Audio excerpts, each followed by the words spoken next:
Shows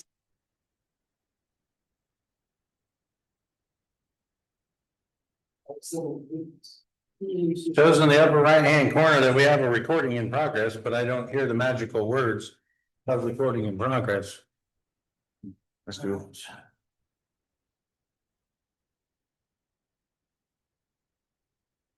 Take one pass.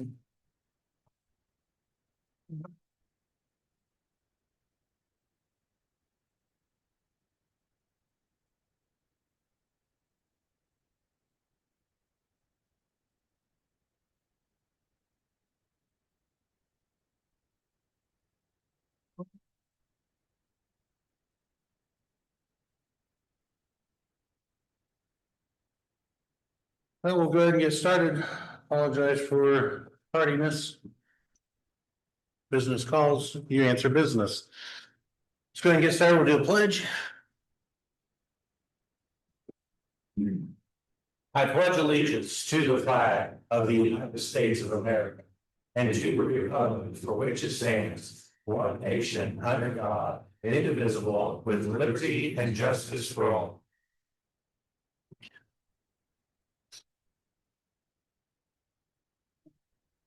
Roll call. Mr. Cunningham. Here. Mr. Malzberger, here. Mrs. Anderson. Here. Mr. McKee. Here. Mr. Rice. Here. John Schrock here. All right. We have quorum this evening. From the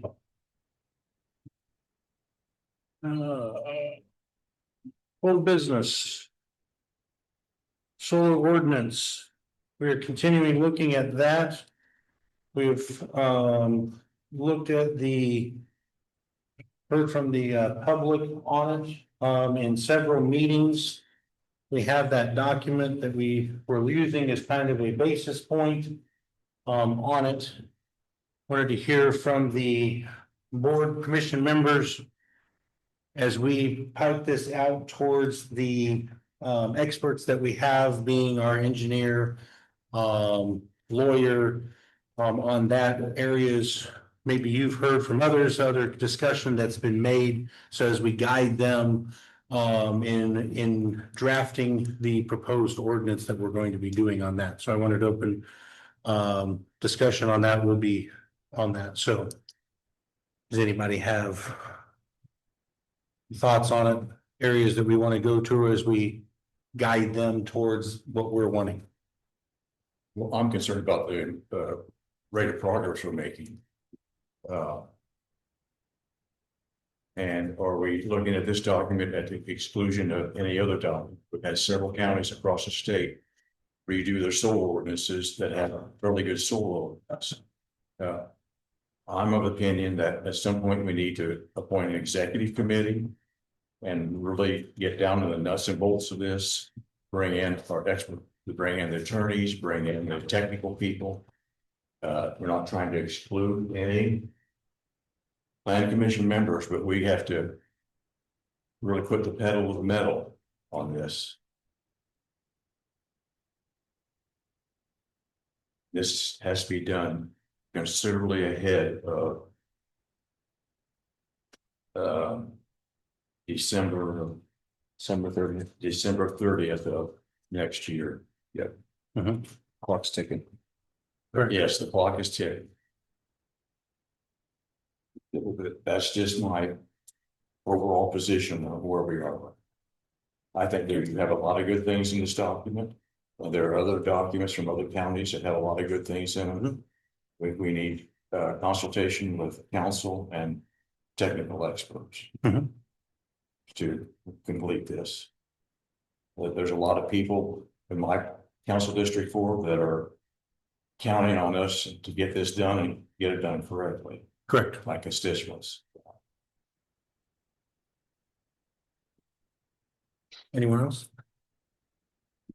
I've just got some bullet points here. that have been brought to my attention from others. Some things that I've added to them. I have to go over a few. Most of them have already been hit, but a few of them are kind of thrown out there a little bit. Number one that was thrown out is, you know, I've made mention to you sometimes on a solicitation program. If not that, you know, all landowners within a mile of any CSES should be notified of a potential project coming. That's just a simple notification. I think in the last meeting we did also brought up was, some of these aren't landowners that reside within. So it's, we were trying to get, that's one of the things we were trying to get with, council on of how do you word that? It's not just like, it's anyone that's, so no one's excluded is what we're trying to get to. Correct. I'll let you get caught up there. Keep going. A second bullet point was very good point. If a landowner is bordered by a CSES, that there should be a rule written in the ordinance to where a landscape barrier, if they choose, must be planted, whether it could be trees, shrubs, whatever, just some sort of barrier to block the view. That's a simple thing that could be added. One key one, and after this project outside of town was constructed, a requirement on the allotted amount of dirt that can be moved on a project. Yes. Just a number that was thrown out there. Inside the fenced area, 5%. Outside the fenced area, 0%. 0% soil disturbance, other than the egress in and out of the project site. And that was a very good, I thought that was a very good, very valid point that needs to be dug into and looked at. Okay. Indicate where the power from the project will be used. That can get a little tricky. If it goes on the grid, who knows exactly where it's gonna go and where it's gonna lie. I think with the soil one, it might be good to have a whole soil conservation plan included so that people know what to expect. Absolutely. Having the standards that you want the soil plan to meet is good. But it would also be good to see what their plan is in general, you know, if the topography or the terrain, if they want to level it out, how are they planning on handling that? And then all of that gets presented up front before the permit even gets issued. Correct. Having soil conservation. Absolutely. I got a phone call, from, was it Monday or Tuesday? I can't remember. Specifically to the point that you just mentioned, Jessica, on that. Somebody even brought up was, it was mentioned was the fact of, the soil health. Like what is when you take a soil sample, they're testing for something. So this has been in farming for X number of years. There's so many enzymes, microbes, I don't know what it's called inside of that. So then when this comes, if it ever goes back to, but then if it ever goes back to agricultural, is it going to be restored to that same kind of level? It's been, You would have to state, they have to do grid sampling on the entire project, which is soil sampling, yes, and then they have to restore it to that level. to that level. Then somebody brought up was, I learned a new word, percolation, I think is how it can absorb water.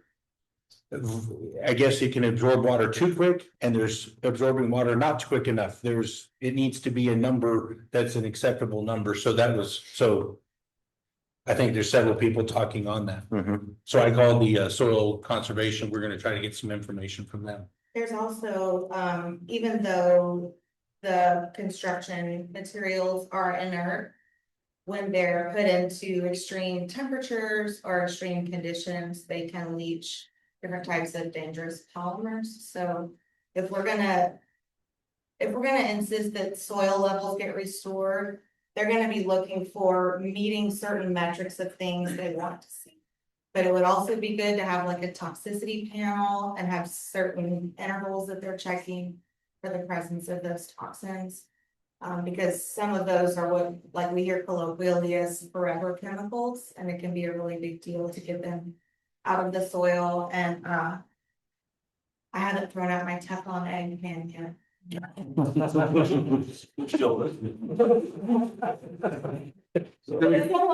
know, much shorter chains and they usually get really dangerous when they get hot. I know these things can get hot. I think it has to get like over 600 degrees on the material for them to be released. But it would be good if we have, you know, some visibility on that. I've always been surprised that we didn't have a NEPA analysis for these projects. Because if there's any federal money that was accessed, even in the form of like a tax exempt status, then they were supposed to have performed a NEPA. I know that Roger has requested a copy of their NEPA and he was just told, sorry, you didn't put that in your ordinance, we don't have to reveal that. But I would like to see whatever federal documentation they've had to do or state documentation to meet environmental requirements that should be submitted as part of their current application. What else you got, Mr. Drench? Along with the soil profile part of it, field tile. Field tile, we ran into this issue. In county. Field tile and county tiles. Field tile. Yep, and county tiles. Question, is that available so we can make copies? Yep. Okay, Yep. No, you keep going. Yep. I've got a copy. I'm gonna take notes, but it just Yes. popped in my mind. Field tile. And county, what was it? County tile locations, tile and drains. Cause the county has county drains. Yeah. County drains, okay, They want to egress on a county drain, they've gotta get permits for that, Yeah. different permits for that. because it's a commercial event. Anybody in the county. Has to that get a permit. Has to get approval to. Step foot on a county drain proper. We just ran into a situation. Duke Energy wanted to move a pole 2 feet. 2 feet. Had to come. In front of the drainage board and get approval to move the pole 2 feet because it is an illegal drain. On that though. We've got several farms and several of our farms have full pattern field tile on them. And you take a main and tie it into a neighbor's main to possibly tie it into another neighbor's main to get clear to a ditch to drain 3 farms. Well, if you've got a farm in the middle that signs up for solar and they go through and grid tile their way. You just backed up everybody that's upstream from you. Yeah. With no care, no knowing that it's even really there because they weren't required to get tile maps. So are you right now currently required to file tiling maps for your fields? You are required to have them on file. Kelly, you might help with this just a little bit. County tile or field tile maps, if it dumps into a county drain, I believe you have to have. It has to be documented where it's got to be drained, but I don't know that it's the full layout of the farm. Okay. Has to be turned in. Correct me If it's saying, county drain, and you're gonna operate on anything that is off that county drain. You have to verify with the county that you have the right to do that. And if it is a county drain that's being worked on by the county. Then there is an assessment done by all properties that dump into that county drain, and each person that owns that property pays a fee. To have that county drain worked on. Now, a lot of times when they're trying to work on this, I think through the auditor and treasurer's offices, some of these county drains aren't being paid on. Like they used to, because once they reach a max level of funds in that, then they stop the payment going in. The only time that kicks back up is that there's work done on it, but yes, they have, I shouldn't say they have to, I should say. They should and should be required that any work that is done on or around a county drain should have. The maps presented to the county so they can be up to. because essentially you're adding to the load. Correct. Of that drain at that point in time. So if the Joneses are piggybacking on the Smiths, we're piggybacking off the Junior Joneses who are piggybacking onto Junior Smiths. At Yes. the end of this goes into a county drain, possibly. Possibly, yes. So we need to verify all the way back up if somebody's connected to somebody, so we can verify a load, correct? That's correct. And then to verify that you're not going to disrupt that service. Because if Potentially. They may have a 36-inch main. Because these are what keep our roadways from having X number of feet of water on them and erosion, et cetera, on that. So when people work on those, they have to understand that, and most of the tile workers, companies will know that. When they look at a county map, whether or not they're in a line or an 8-inch line on field, whether or not that can feed into that, and that may be big enough to handle the flow. Yes, that's it. I mean, that. Something that very majorly needs to be looked at because it could. Well, I think that goes to what Mr. McKee's saying. I think we're uncovering things we don't have on file record, whatever the term is, my words are escaping me right now. Do we have an ordinance about county drains? We have an ordinance on county drains. We just don't have an ordinance on if you want to pattern tile your farm to drain your farm. Where does that outlet disperse into unless it hooks into a county drain, then it should be. So would the drainage board have jurisdiction over that? Should have. Should have. It does have several, points about drainage in the existing ordinance for solar. So right now, they cannot encroach upon a 75-foot easement of any legal drain or ditch. And then there's also one that says that they do have to submit a plan for their drainage. So we may want to make sure that the ones that we've gotten were done properly. Yep. And that we have a drainage plan. And not only to add to that, that's very good, but to add to that, they should also be required to get existing. Neighboring maps that may not touch a county drain. Yeah.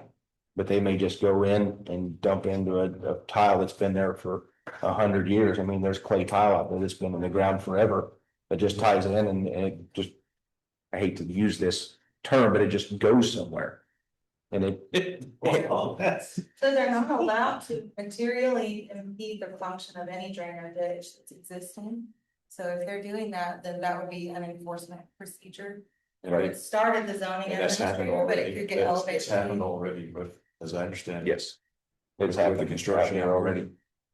So this is what we need to expand on that. Yes. Well, and for the ones that are operating under this ordinance, we need to know what the steps are to take when we have the things that are material requirements that are violated. Correct.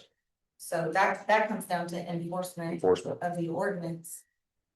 Just a question, is our engineer on site every week? Is Roger, what is his? Okay, this will go to the future too. We should have a person who is on site and paid by the solar companies. A Fountain County engineer that's on site and paid by the solar company so that we make sure that they're complying with our orders. And that comes into. I'm agreeing with your point that you started off with, Jim, of all these other pieces that we have to be looking at, because. Then we have to establish back in here about the Yes, authority, and then absolutely. we have to establish back here, Absolutely, yeah. but then. Anyways, I'll digress, because I'll come back. I, you guys were talking about that, I just, I should say something. And interrupted you. So, and the next two bring up a point of interest of mine that is happening currently. Permits should not be transferable Absolutely. prior to construction. May I say something about that, Ruth? Yes, ma'am. After watching the video the live feed last night, one thing that Superior County requires in their ordinances that they have to divulge the purchase power agreement prior to any permitting. I think it's a good idea because then you understand who is going to be purchasing that power because they are going to go with that project. So, So it's tied to a person, not just a project. So exactly, they can't just transfer it without doing it's tied to a person. exactly. So that forces them to have a purchaser for that power prior to any construction. Which, don't we all want to know who's gonna buy that power? I think that, and to your point, I agree with that, but then I also have the question, I can't remember the Senate bill or House bill, I'll call it the Senate bill, that's loosely, state legislation. That stated is that, that the power companies can charge the, consumers for projects they haven't even started. So not only that, but where is the funding coming from? Because we currently have, like it or not, we have an administration in Washington DC that's moving upon some of these renewable energies that are monies disappearing from upfront because they were promised XYZ money. Is that going to disappear? And what is the, kind of to your point, maybe you completely stated it, how long is a permit good for? Is it forever and for always? Well, the ones that we issued the ones we issued is a forever permit. So, I mean, But if they're not in contact, if we go back to the, For that company or for that? I don't know. I mean, from our old ordinance, it appears it's a forever permit for whoever For the we land. get into. Mhm. You know, that it was. For years. Yeah. Yes. I mean, this is something we have to address in running a new ordinance, so. Correct. I think, to go back, if we can, to the drainage violation, because we did just determine that it is a mandatory thing that they manage drainage appropriately. Typically, the way our solar ordinance, the old one for that project was written, is it's sort of self-contained. They say, you know, we're immune to this part of the ordinance and this part, like it's just what's right here. But if you look at the very last clause of it, it's 9.17 enforcement, it says that you would just refer to the main ordinance, section 5.84 for enforcement, and that empowers the APC to request that the county attorney prosecute any violations of the ordinance. And any violation can be prosecuted up to $2,500 per offense, plus costs and attorney fees. And I know if you have a structure that's out of the ordinance and you didn't get the permitting for that, I've heard that fee can happen, you know, for every day that it exists. I think it says that there too. So it may be incumbent upon us, since that's been raised to our awareness and we know that there's been a violation, that we submit it to the county attorney to prosecute. Since the solar company has came to the drainage board or came to the engineer came to the drainage board, and they have since fixed the issue at their expense. Okay. So they have incurred the cost of the said instance, and they have fixed it and addressed it. So that's, to that point, it's been handled and they have incurred the cost, and but that's. That makes sense. Are you only more suggestions to? I think he's got one more. Or you? Let's get him all the way through. Okay, if we're doing this, I'll add in a couple. Good. I've got one more, the permits are not transferable till after construction has started and you actually know what they're building and who's building it. And this last point gets a little tricky, as well.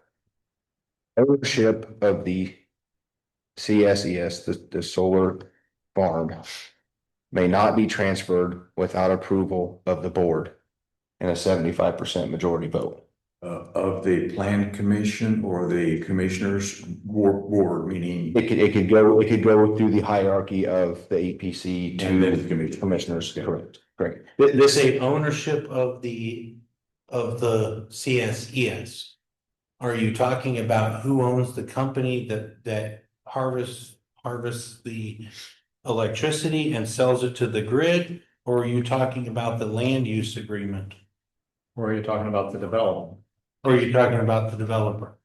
The above. So if, are you saying, so are you going in, I mean, there's been talk in the media of, that a lot of these are, a lot of these are owned. I don't know if it's the developer, or which one of those A through D possibilities. But it has ties back to countries that are contrary to, United States and would be considered, adversarial countries. Should we list those? Well, I mean, I don't know that you can exclude any one person, any one entity per se, but you would at least have a knowledge of XYZ owned this project. XYB now wants to purchase this project. You know, so totally off kilter here, but if you have a building that housed a church in it per se, and they went defunct and that building is now for sale, and throw this out there, a gentleman's establishment wanted to move in and do that. Wouldn't somebody want to be made aware of that? And they can purchase the building, but are they gonna get how do they get their operating license? You know, what's to say the ownership of these major projects isn't the same realm of Correct. of snowball, you know? Also, when we do the new ordinance, there's some gray area surrounding whether or not a special exception was needed for these, and I have some stuff prepared to go over for that. But I'm assuming that we'll require the special exception for the future.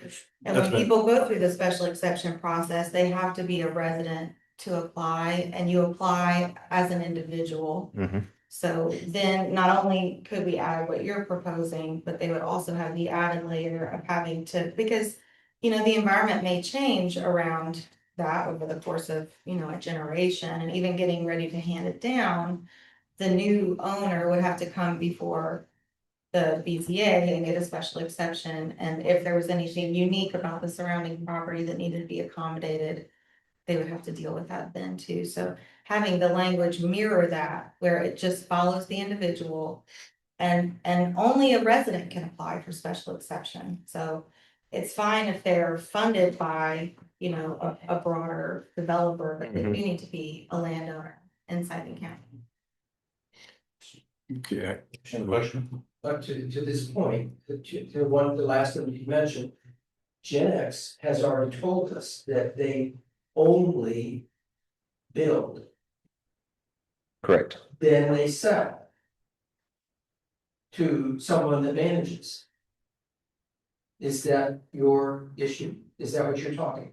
That is because you have, and I'm not singling anyone out specifically, but you have a front company coming in and signing these contracts, getting these contracts made, making these promises, this and that, and they're just the front company. Then they in turn sell it to someone else that nobody's met, nobody's talked to, nobody's done any dealings with before this project's even built. Yes, ma'am. There's something that might correct that. Okay. Tippecanoe County requires in their ordinance that prior to any permitting, that there will be a meeting with the solar company, the builder, the landowners, and the government agency prior to any permitting. If the landowners are not there, permit is not given. If the building company is not there, permit is not given. This gets everybody in the room at the same time. All parties must be I present. think this goes to getting an executive committee together Mhm. and getting key people together so we can talk about this and hash it out. Yeah, because this really gets back to the fundamental of. We're just seeing one part with the developments we've got here right now. But moving forward in the future, it takes away, it's a whole level of transparency because you're seeing who are the landowners that want to put their land in the project, then who's gonna build it, then who's gonna run it, and then ultimately, who are the people running it gonna sell it to? That's what you saw. Because I dare say your Tippecanoe County one, and the reason that went so long is because they just are putting a 450-acre data center up there. Data centers use a lot. Would you say it again? 'Cause I can't- Tippecanoe County just approved a 450-acre data center. Oh, data. Data centers use a ton of power. So more than likely, whoever the utility up there is, they're behind pushing this because they sold power to the data center and they need that power. And solar projects get quickly ramped up and you quickly have the power to meet the demand. So I think it gets down to every single person involved from the very beginning of who owned the land, all the way to in the end, who's the power going to? And how much are they selling them?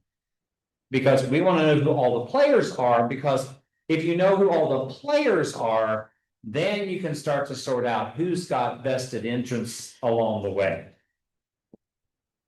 Regarding the executive I've got committee, 3 things I'd like to interject since Ken Bell said. The first has to do with our current solar ordinance. Our road maintenance is post-construction. We have to have a road maintenance plan that entails current construction and dust mitigation. Dolphin Solar is beginning their project in northern Fountain County at the end of my road. People live in my road, for the most part, live right on the road. We have to have dust mitigation and we have to have speed limits on that road. We have elderly people, we have young kids boarding the school bus. I've got grandkids going to come to my farm. And I've got solar people driving up and down my road 50 miles an hour in a dust cloud. We have to be able to address that. At some point in our. Is that who controls speed limits? Can't the commissioners? Yes, So we can. the highway department and the commissioners. Highway department, I'm just, so. Yeah, what I'm saying is, I'm just gonna live in a dust cloud up Yeah. there. and it'll affect Yeah, that. which is, they're living in that right out here. I just drove around out here before I came to the meeting. And there needs to be enforcement with the semi trucks. They Yes. have found it out here that for using Maple Street to Mm-hmm. drive the semis Right. down for deliveries. So, But- what I'm saying is we need not a post-construction road plan. We need a pre and during construction road plan that entails all of these things like this. When was the dolphin permit issued? The Dolphin permit was issued, Didn't bring that date with me. It was right at the end of the year last year. 14. I just looked at this before I came and I got a It pile of wasn't people. the permit issued at I thought the permit hadn't been issued and that there was an email exchange back and forth. They got a they got a Conditional. conditional permit in December of last year, right at the end of the year. The application was not complete, and so there was supplemental information requested. So, And we, There is no provision for a conditional permit in the ordinance. Is this If a about, conditional Is this- permit was issued, this is it the was one we in voted, violation of the ordinance. this is the one that we voted on to pass up to the commissioners. That they have violated 9.06 because they've not provided supplemental material to the zoning administrator within 60 days. And we were well over the 60 days. We were Yeah. around 100 and something Yeah. odd days if my. But now we're hearing that the permit was issued as a conditional permit prior to that.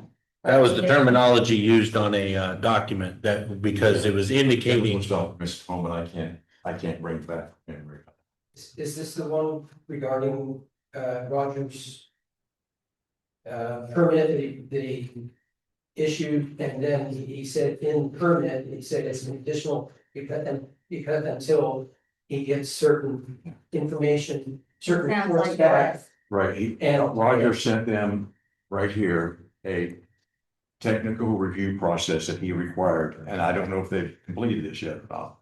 which one? You said Roger sent that to them? Yes. Okay, he said in the meeting recently that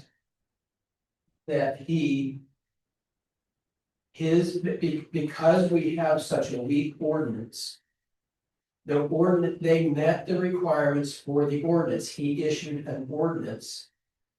And he called it a conditional Yeah, that's, permit yeah, until he received the other reports. Right.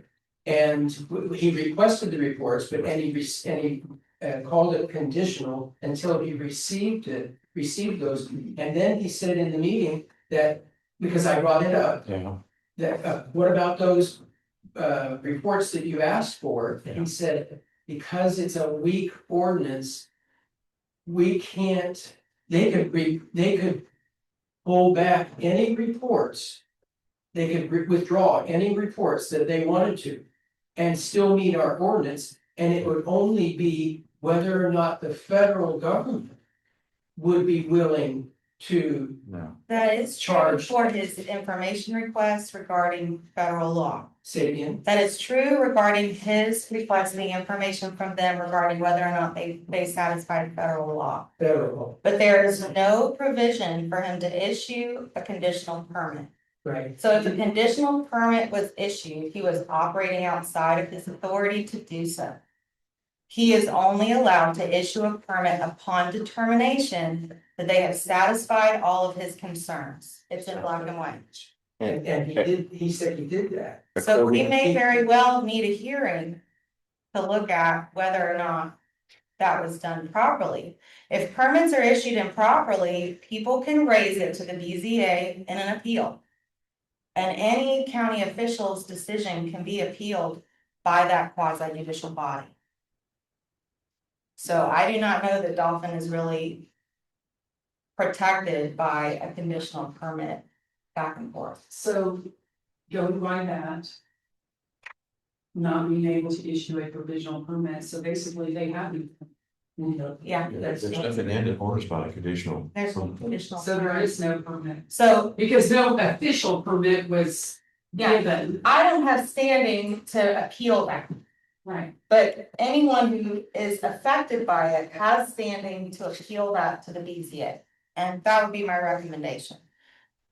The zoning administrator only answers to the commissioners. So you guys are able to give him directives. Like, I really like your idea of having a report of any solicitation for permits or that kind of thing. You can still issue him directives that aren't outlined in the ordinance because you are basically like the hiring authority for that job. Not to get off task here, but my recollection. Is Roger stated in a meeting that they met all the requirements for a conditional permit. He issued the conditional permit. He went back and asked them these technical review questions, which are above and beyond what our Are these the ordinance. questions? Yeah. If any of these relate to anything in the ordinance and they refused to answer, then they do not have a valid permit. I would agree. So could possibly the previous two commissioners give the zoning administrator a directive about a conditional permit? No, We don't know they that. give him a directive like, hey, whenever you issue a permit, you need to report back to us that a permit was issued. But they couldn't modify the ordinance language without going through all the amendment processes, yeah. So, and just throwing out, I mean, just. Reflecting back on what has previously happened, Roger. Stated that they met everything to. Get their conditional permit and he asked them technical reasons. That is where the 60-day. Pullback was, and then we got pulled and told, no, you don't have the authority to do that, so. On the very first page, he has in red the deficiencies identified with their final landscape plan. And that's not a federal, that's a zoning ordinance measure that wasn't met. If I don't have with me, but they sent him a letter in December 2024. Yeah, I've seen saying, that one. oh, you saying. And so they said, We're provided by the ordinance. You don't have any jurisdiction to ask us. and that was about NEPA and all the federal things, and they were right. I had understanding it was about this, that they were complying with the ordinance and they didn't have to comply with this technical review. So, I think, I don't have that letter with me, but I think what we should do on that is yeah. sit on that and see if a formal hearing would come about. Yeah, to address that issue. Yeah. And not address it further at this moment. Absolutely. The only way that we would have standing is if we raised it to the county prosecutor. Because we still have to be able to enforce the ordinance. We don't always get the luxury of waiting on a citizen to have legal counsel and be able to pursue that. So what are you proposing? Right now, I'm just waving a red flag. So back to here, those are my 6 bullet points, and John, I'll get you a copy, and If you can give me a copy, that'd be great. yeah, I'll get a copy, and I'll get copies to everyone on here, so everybody has it. This was kind of I a brought up in the last last minute deal. their liability insurance of these companies. And no one wants to think about a long track tornado going through those solar fields and having all that minute debris end up in my cornfield, maybe a standing corn. I wouldn't be able to harvest it. How many years would I not be able to take a crop off that field trying to pick up minutia of that debris? And if it has forever chemicals in it, will I ever be able to farm it again? These are things I would like to think about and address. These are good. Yeah. Yeah, the freaky thing about the forever chemicals is that they mimic all of the carbon chains that we're made of, because we're all carbon based, but all of our carbon chains are long chains of carbon with little atoms of hydrogen. All of the forever chemicals look just like those molecules, but they're long chains of carbon with little fluorides attached. That they can get taken up into the bloodstream, they pass through the cellular layers. So that would happen to any crops grown on the ground that had those chemicals too. It would get taken up the same way as part of the. And these are all things that they're in the purview of our discussion that we can have of the health, welfare, safety, and convenience of our fair citizens of the county of Fountain in the state of Indiana.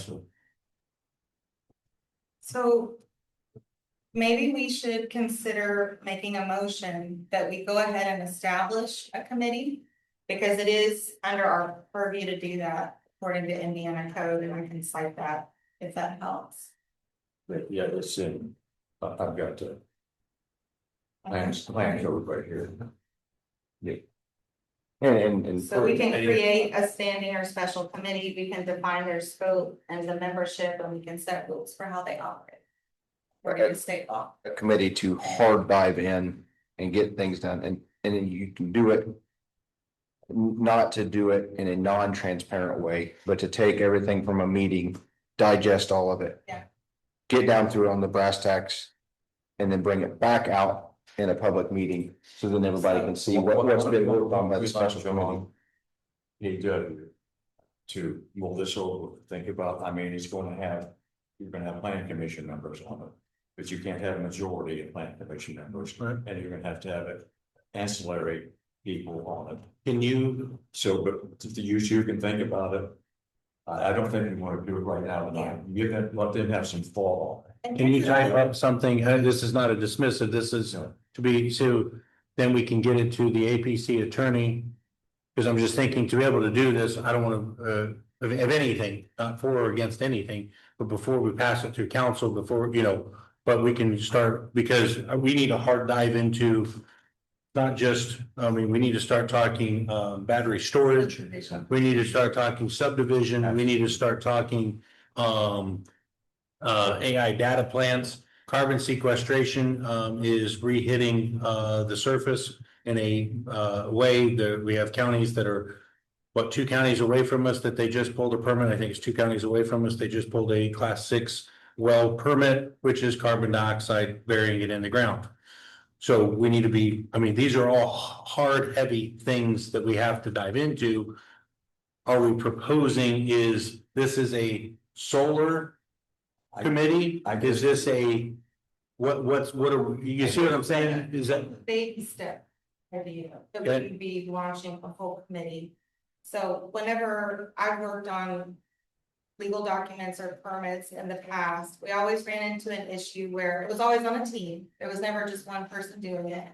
And people on the team would notice different things in the document and they would work on it. And then we would come together and have what's called a versioning issue, where you have to then go back and figure out where the edits overlap. So the way that we managed that was to just use, like, you could use it on Google Documents or on Office 365.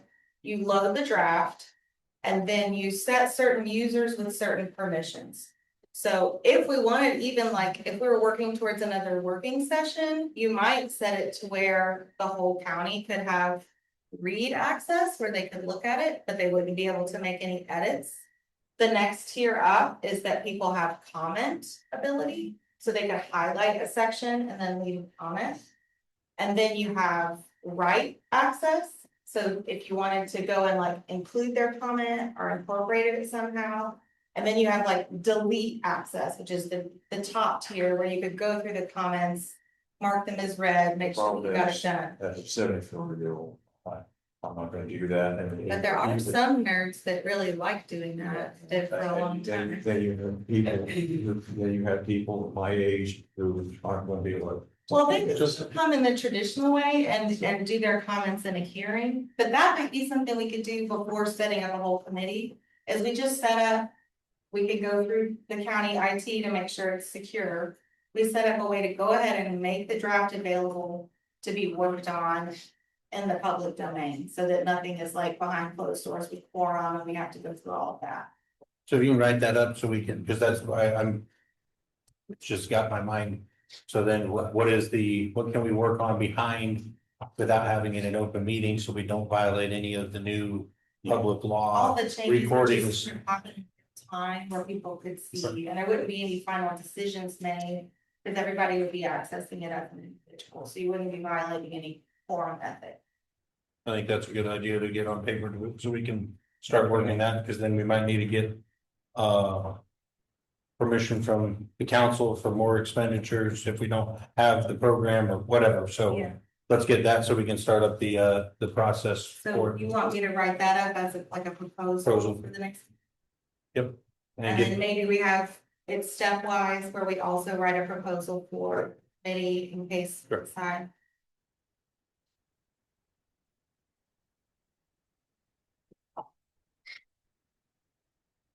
Yeah, and just not trying to overstep or step on anybody's toes or anything. It's just, we're beating a drum here. And the beats are getting a lot shorter in time. So we've got to really start hitting this thing any way we can to get it Yeah, nailed down and get it.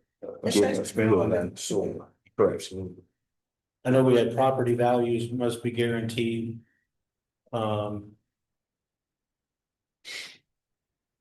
What's some others? Yep, we had that with liability insurance. Mhm. Yep, You have weed management in there weed management. Needs to be in there. during. Yeah, during construction. All of them. Because you're Yeah. gonna have water there, so, Yeah. It was 6 foot tall and Yeah. everyone saw it. and that's a million. Yes, 3 months ago. Is that wrong? That And then once we have, I mean, and this is, it's the cost of doing business. is, I mean, this is the stuff when you, and so. And setbacks. I've been, since we started this, I've been a firm believer, and I've said this. Yep. 3/4 of a mile setback from any non-participating landowner or resident, unless they give written notarized permission, sign off to build it closer. Unrecorded in the reporter's office. Yeah. If they sign off on it, notarized, sign off on it, that they can build it within the minimum required setback of the 300 feet or whatever it is. If they sign off on that, they can build it closer. If not, Go ahead and do that as a recommendation today to send to the commissioners board as a directive to Roger from now on when things are solicited, that he go ahead and report that in a timely manner. Because there's no way for us to know unless one of us is constantly doing the checks. correct, but if that needs to be in the ordinance. You Itself. could also issue it as a directive now, as a commissioner, or the commissioners. So that would be something we'd have to bring up to them on that. Yeah, so we could just make a recommendation. You've got all your studies out there. Some say yes, it affects property value, some say no, it doesn't affect property value, some say it affects property value. In X amount of feet, some say it doesn't affect property value outside X amount of feet, and that's most of them center in that. Little over half to a mile radius from a solar farm. And it's a, that's where the wavelengths get tighter. So if you set it as a 3/4 of a mile, that's right in between it. You set it at 3/4 mile setback unless it's.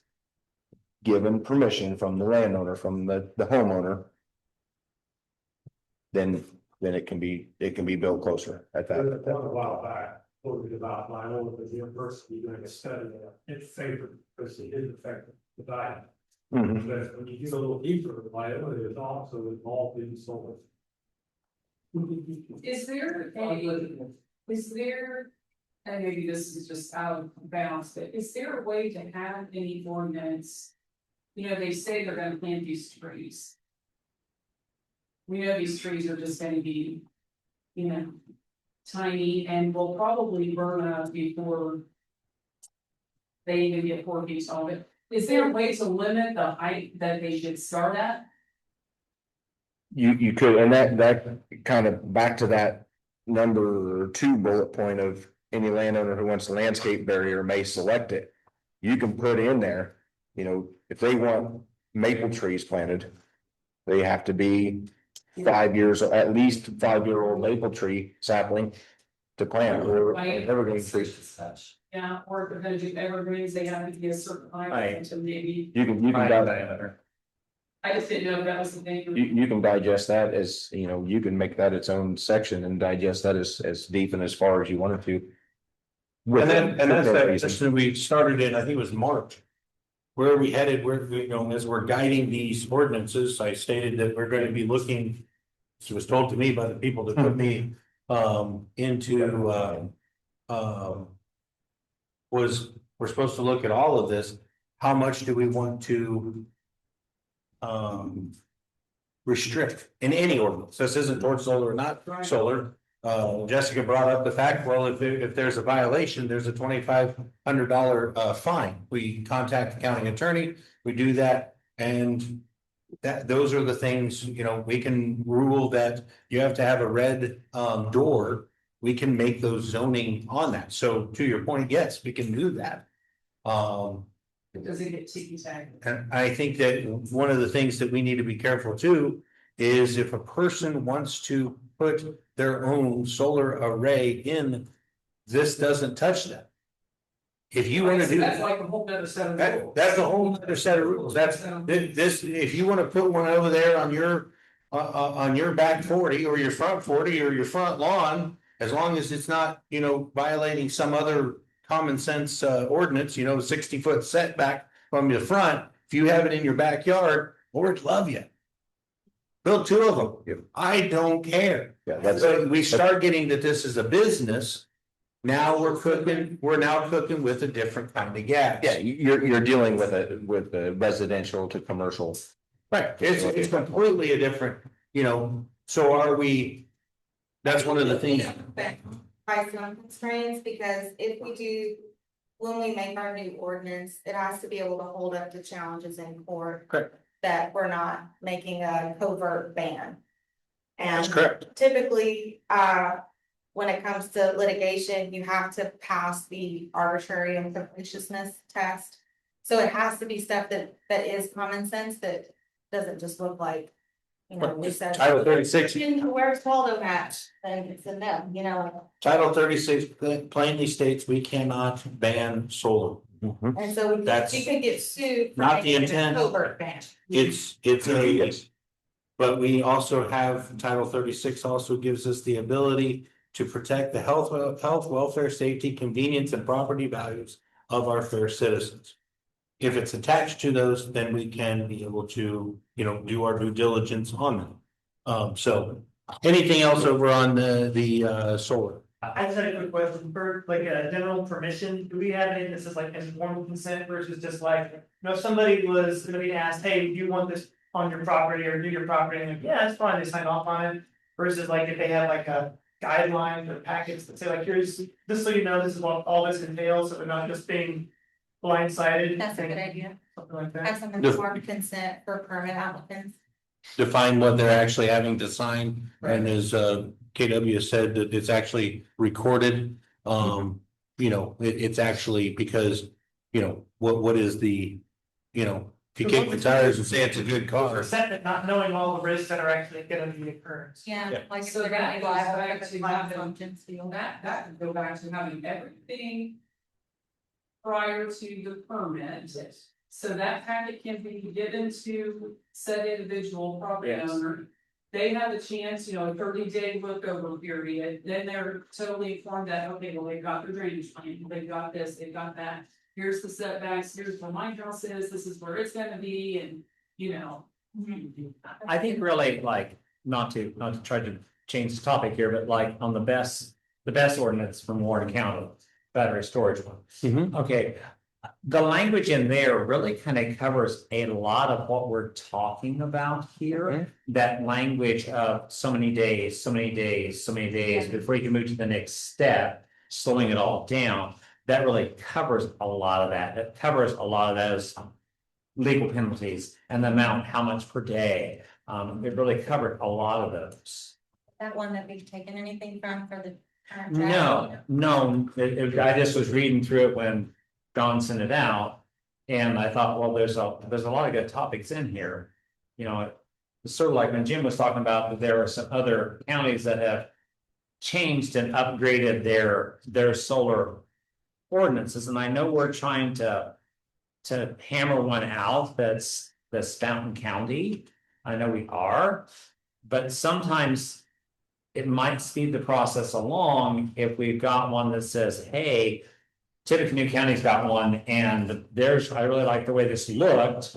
We can go through there and kind of look through it and go, gee, did this leave this out? You know, is this something we were talking about? Did it leave that out?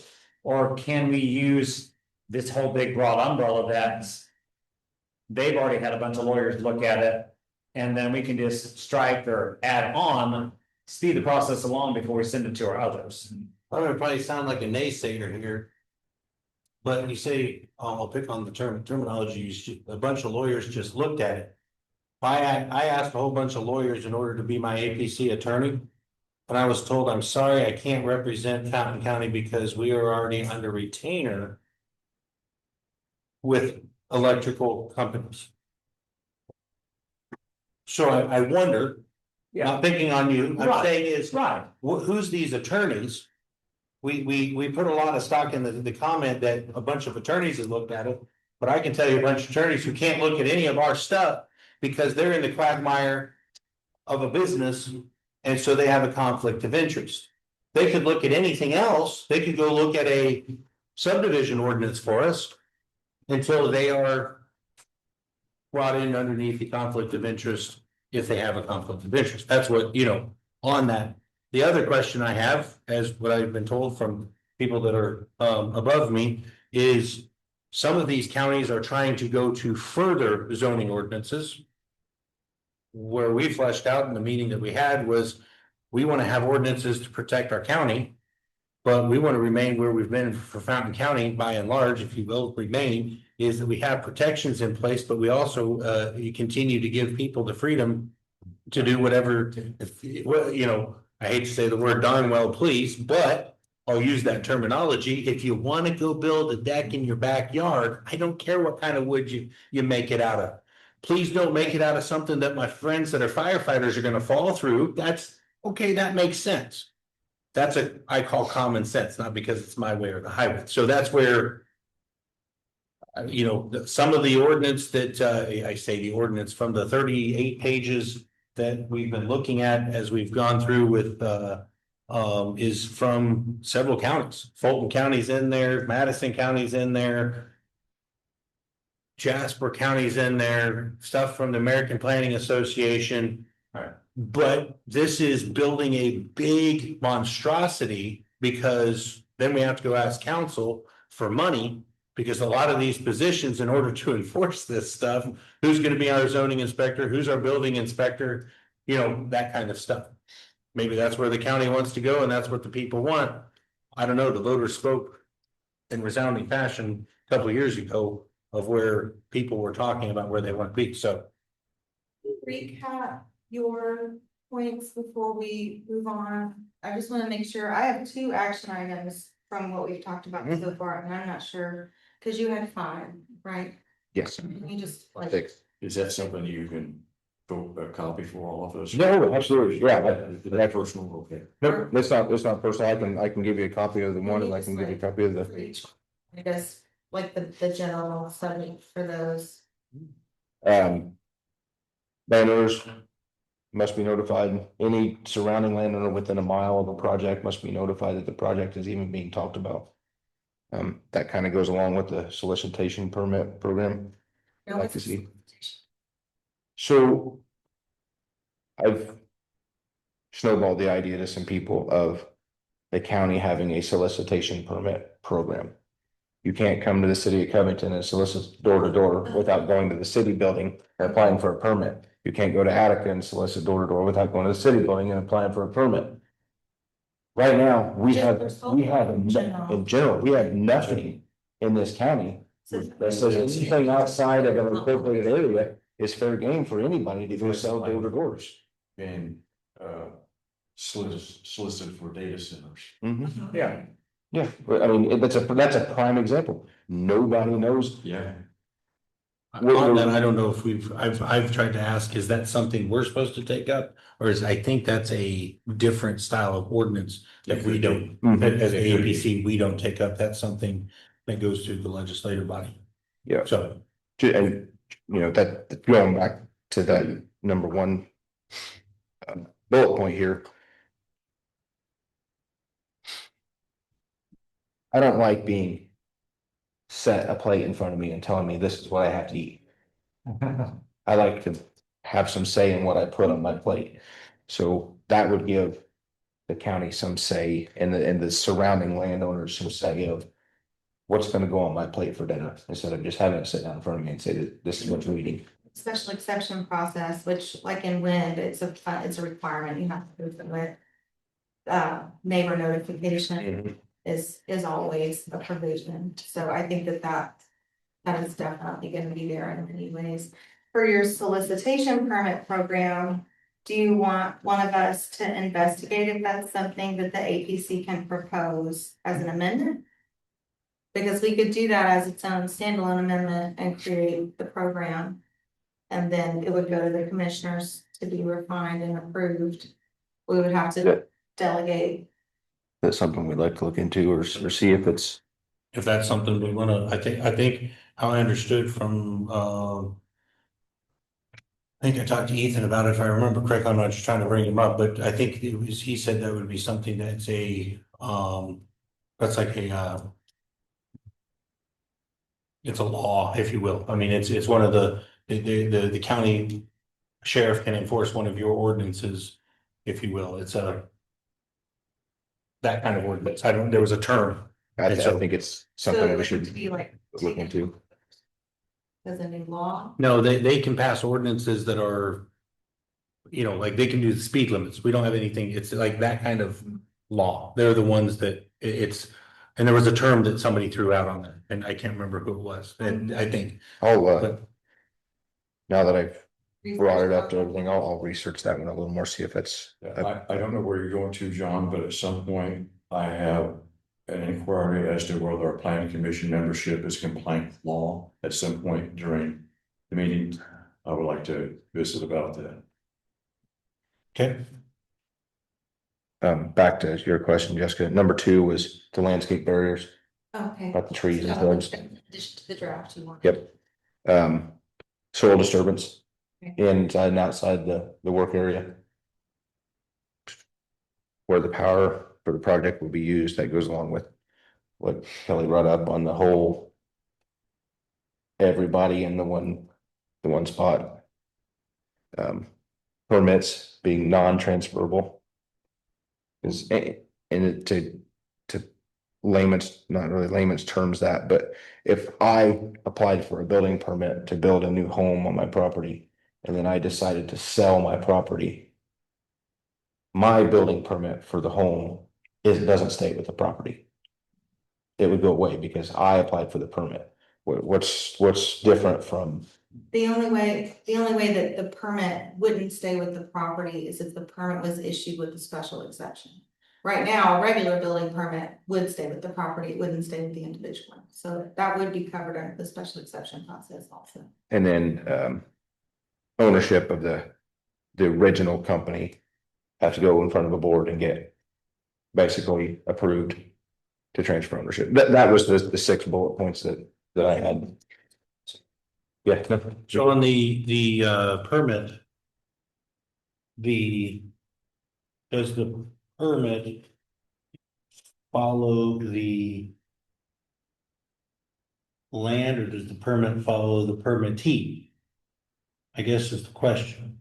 And in 9, in the event. 917 in the event, because we're talking probably a solar one right now. Mhm.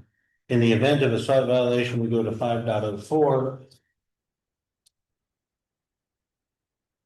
5.04. The planning commission, board of zoning appeals, or appropriate staff may request the county attorney to prosecute any violations. The enforcing attorney may also request injunctive relief in order to prevent a violation. I think that's a question that we have. Is there a permit out there? We need to get because then are they building, is a potentially new owner building without a permit? Are you talking about the Dolphin project right now? I believe that's the one. I think that's the one. Yeah, once again, I think that is a conversation we need to have at a different time with lawyers present, Yeah. notifications made, and get. So I think, well, that's what I'm proposing is somebody have a motion on that we will then call for a meeting and we will get that because that's a question I believe we need to have answered. So we get the county attorney here, the APC attorney here, heck, let's get everybody in the room. If you I mean- think that a violation occurred, and you can go 2 routes. You can either request that something is prosecuted, but before that, you could request clarification from the quasi judicial body. So you could we could as a body request that the BZA answer this question. Was it a legal move to give a conditional permit? And then according to the Indiana code, they get to say back. The way that we interpret it is that yes, he was within his rights to give the conditional permit, or no, he wasn't. It's not that they're throwing out the permit, they're just answering your question as an advisor, the same way that we advise the commissioners. I think because of the potential reach of this project and how we've gone into this covert mode again, that the permit was issued almost retroactively, because we took action as a body under the assumption that it wasn't even issued, like months after it had, according to what I'm hearing now, been issued. I think it warrants its own meeting. I don't know if that would be a hearing or just, to be on the agenda officially for the next meeting, and we ask the right people to be there. So I don't think ignoring it is necessarily our best move. that's I've read that, there's nothing in there about additional permit, Yeah, nothing. so then getting the proper, because the proper people in the room to be able to do that. I've seen some good things. I guess what I'm proposing is I've seen some good things happen. We can make things happen when we have everybody in the room. We're all having a a meeting. big joint meeting. Yes, That sounds good. that's where, so You gotta have 10-day notice. I don't disagree, but I'm saying I'm saying we have people, because we may need money allocated. So we are gonna need counsel. I'm not saying we're spending money. I'm saying, I'm just playing the what ifs. We may need the legislative branch there. So we get everybody in the room. We may need, we may need the BZA there. We may need the APC there. Let's get everybody going because time's a ticking. So what can happen is we are already slated for a joint meeting on the 15th. That gives us 10 days to get it September 15th. Mm-hmm. So you have a joint meeting of the commissioners and council Council. on the 15th The 15th at 6 PM. at 6 p.m. At 6 p.m. here. And so then we can get everybody in the room. And I don't know that it necessarily needs to be advertised because it's already under notification prior. So. Continuation. It's not a special meeting, It's continuation of meetings that we've already advertised, right? which we need to get counsel from the counselors. Here's my 2 cents on the whole thing.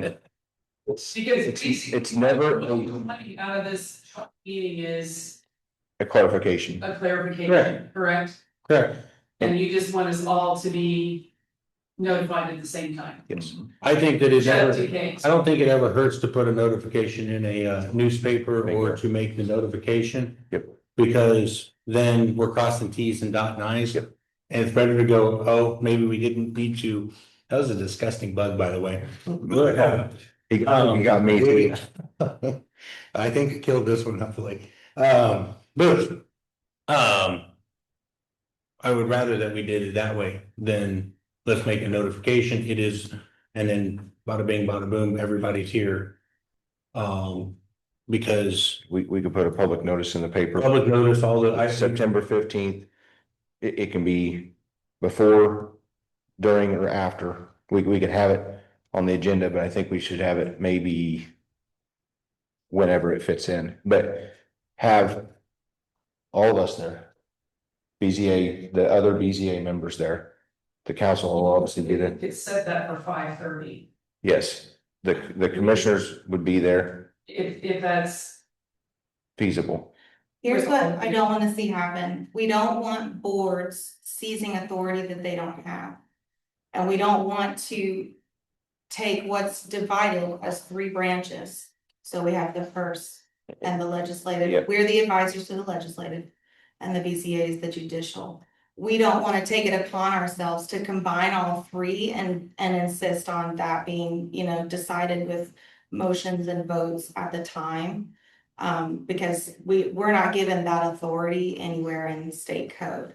So what we may wanna do We're not is given the authority to do what? to combine the authority of the different branches into one. We're not combining the It would be authority. combining, it would be a joint meeting, an informative joint meeting, so Hosting a joint meeting is not combining the authority. the question would be asked.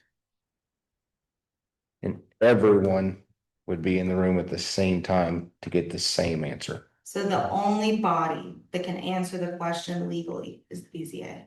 Can answer one question. Is a conditional permit allowed?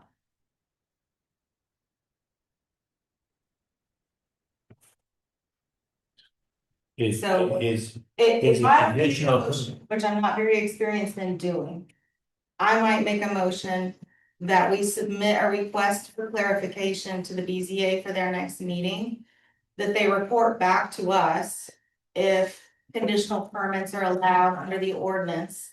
If the zoning administrator's decision to issue a conditional permit was, as in their interpretation, set up according to the ordinance. They're not enforcing anything, they're not condemning anybody, it's not anything but them giving us guidance back. Then when we get the BZA guidance back, we can make a recommendation to the commissioners on what to do to proceed. does Roger need to be at that BCA meeting and your meeting? He would for sure need to be. we would need the zone, that's what I'm saying, Yeah, we would it have, could be requested, to be there. yeah. but if we're, so you're asking the question, which I'm not saying you can't ask that question, that's a valid question. The question I have is this, does the permit, whether conditional or not, does it follow the permittee? Or does it follow an address? The question I'm asking is, Correct. should Dolphin be underway? And that's it. I'm not saying that's- Cause we have liability either way, like, we have liability to Dolphin if they did get their permit, that we're not an impedance. But we have a liability to the county, that if the permit was given against the ordinance, that's gonna be rescinded. If that was done, and it was done in a way that's not per the ordinance, it will need to be rescinded according to the ordinance. then Dolphin goes into the moratorium. So here's my question, Jessica, I have a question. As a landowner, they have already been on our property, destroyed our crops, and have collected soil borings. To me, as a landowner, that is operating. Yeah, oh yeah, That is so what- they're operating, That is as operating. yeah, Okay, so they're operating as though they are permitted. And, yes, that's the way I took it to as a landowner. and But if a conditional permit was given, I know we've all got questions, but let's hold on. If a conditional permit was given and it was outside the authority of the zoning administrator to do so, then we will have to look at the action, and then the process is, it just gets pulled back.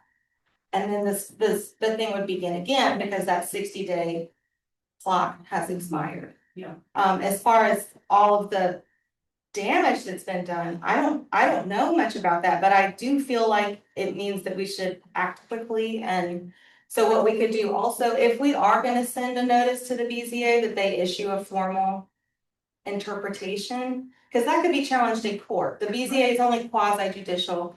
You know, Dolphin can come back and say, no, this is why, but they would have to go to the county to do that, the court. We could also, just to make sure that we're limiting damage, we could make a recommendation that the commissioners let Roger know that the permit actions, the operation actions need to be paused until we get our legal clarification. It protects everybody legally, because if they're operating outside the permit, you know, they're subject to lawsuit. If we stop them for too long without taking action to clarify it, then the county's subject to lawsuit. So to hear an appeal or from any order, requirement, decision, or determination made by any administrative board other than the planning commission in the administration or enforcement of this ordinance. So who is calling for the appeal of? It's not in our ordinance, in the state statute, it gives the PZA the authority to issue interpretations of the ordinance. I can cite that for you, actually. So then have we passed this through council so that we're not, I'm saying is. Getting council to give us an interpretation, a legal interpretation. We're asking, I think that we should go with a two-pronged approach. I think that we should get clarification from the BZA. And it's not a challenge to anybody, we're just wanting to have a question answered. Was a conditional permit appropriate inside the ordinance? And then we should also try to do a pause on operations until we can get that question answered. So I think that we would recommend that to the commissioners to take up as a vote, and then you guys would instruct Roger that he needs to advise the company to pause the operations until we get our legal question answered. I don't think that we really have a way to bind them legally. But it would be good for them to know, because it just would be unfair if they're proceeding and, you know, tallying up their own litigation risk. And we haven't. I think this goes back to joint meeting and having all the people in meeting at the same time. So you can have a spontaneous response. And I agree, it's not a time to overstep or overreach, it's so everybody gets the exact, what I don't want to happen, and we're. Let's face it, it's September, and we're still spinning our wheels here. I don't want, that takes 3 meetings, BZA meeting, then an APC meeting, and then a commissioner meeting. You're talking another month before you get anything. Is it 10 days, because everybody's got to notice it, there's 30 days. So Do we do 10 days on a public, or is it, I think even 14 for a public hearing? I think for a standard meeting, you need 10, but I think for a public hearing, you have to do. For just calling a special meeting is a 2-day notification. Yeah, especially these two. But so if, It could be a special meeting if we're not planning on taking up any motions, so we could do it in 2 days. Or at the next meeting that you guys have scheduled. But if we identify through council and our experts that we have, we can They can put it do. on the agenda, you can put it on your agenda for Tuesday. It's Tuesday. yeah, we have a commissioner meeting Tuesday morning. Their next meeting is Tuesday. Because of Labor Day holiday. Question. Do you have, Jessica, do you have information that's from Roger, that says he gave them the conditional permit. No, No, he said to us in the meeting that it was, and then you asked at the end of it, so Wayne, when do you expect to start the project? He doesn't expect until 26, somewhere 27, but he said we issued them a permit per our current ordinance. Anything that was asked for, they don't have to provide, because it didn't match our, seems to me. it didn't match, hang on, it didn't match our ordinance. Yeah. And I said, what about, I'm aware of some other, projects in other states, Illinois, seems like, and some other states. And, that they had to pay, they didn't provide their,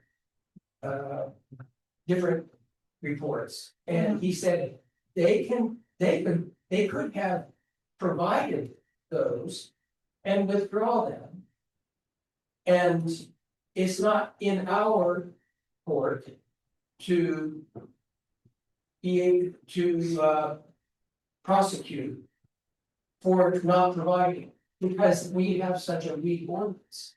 So they couldn't provide, they could even retract those. If they've already provided, they could retract those and still be compliant with our ordinance. And he would have to give them a permit. Yeah. He said he gave them a permit. He issued them a permit. He called it a provisional permit based on he wanted some other reports prior to construction. Why don't we, for the, So you need to ask him, before we do all of this, it seems like he issued, it would be very simple to have. Did he give them a permit or a conditional Yeah. permit? I My just, understanding was it was a permit. I just want to give Roger the benefit of the doubt. He's a wonderful professional and he's got a lot of experience. And he's right that the ordinance is vague, Do it. but the vagueness can work in either direction. So it can be used as a bludgeon to get your way, to say it's vague, so I can ask for whatever's under the umbrella of my own making. Or it can be used by the applicant to say, well, it's too vague, I don't need to give you that. That's exactly what we did December 24th. We sent Roger a letter saying. So I think, Right. I think we need Yeah. "You don't have to do anything. we want to." I think what we should So- do is you're- give but Roger the you're opportunity. proceeding on the idea that it is a conditional and he doesn't have. the- Yeah. Okay, so We I- get It's the not correct conditional. timeline from Roger. what we need, because we could beat this horse all night, what we need to do is continue on. So So go with, do we want to have you say the BZA can ask that question Yeah. in a legal fashion, the And we BZA can ask that can must question, and It's joint meeting as long as we call it a special meeting for us.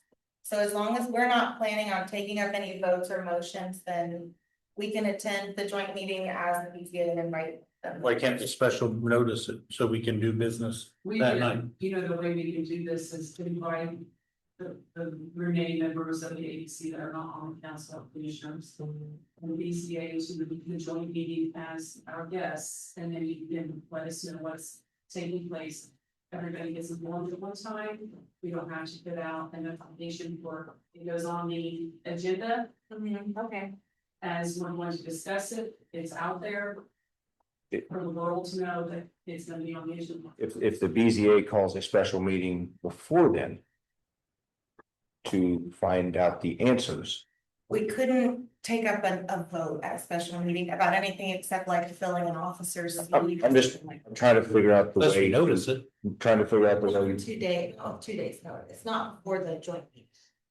trying to figure The out, joint meeting's on the it's the 15th. 15th. Oh, I thought it was just. No, we have. Meeting is. Their meeting is on September 2nd. If they need to make That's a good idea. they can make a recommendation to the BZA That they need to to look answer, into yeah, this. At their meeting. yeah. Then that gives them time to have their special meeting, they can make notification on the second, have it ahead of the joint meeting. then at the joint meeting, they can discuss or present or whatever they Yeah. need to do to get the information out. And There the is time to APC do can that. ask the BZA too, the APC can Yes, ask. whatever the So we chain could ask that community right needs to now. be. Yeah, So then we need to loop in the council. Because in 504, we need to loop in the council of the county attorney. And then we have the APC attorney, BZA attorney, so we need to loop in. And I definitely just wanna hear it from Roger how the timeline meant, it's tough to speculate based on. It's on paper, as I've read that, or he's given the print, I can't say, it says conditional, I don't recall whether it says conditional permit in this letter, if you don't, I just don't, I have that at home, but I can't recall it's on. He was asked the question in a meeting if, how that, because the 60-day. The 60-day deal was brought up in a meeting and he went back and told us, how the permit was issued, when the permit was issued. It was a conditional permit. was he at your APC meeting in the foreground? When the 120 some days was talked about, it was 126 days. Upstairs in the courtroom, I believe Roger was present at that meeting, if I'm not mistaken, and that's what he talked about. I'm pretty sure. I I, have to go back and read the minutes or something, but. I've slept since then. Yeah. He said, I remember he said right over Said- right over in the corner and said that they were given a conditional permit and what was asked, because the rebuttal to us was everything he was asked to come back with was above and beyond the realm of the ordinance.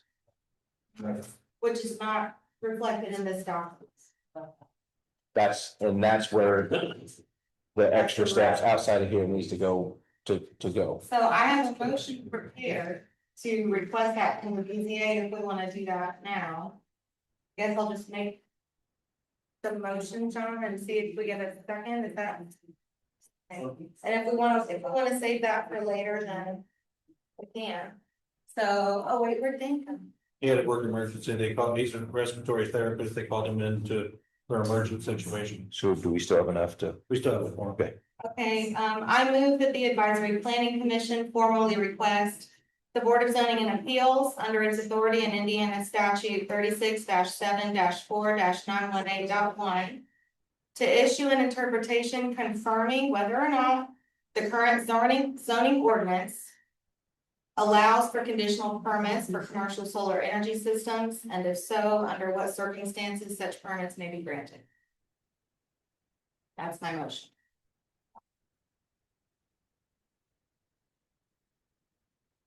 What was the IC code?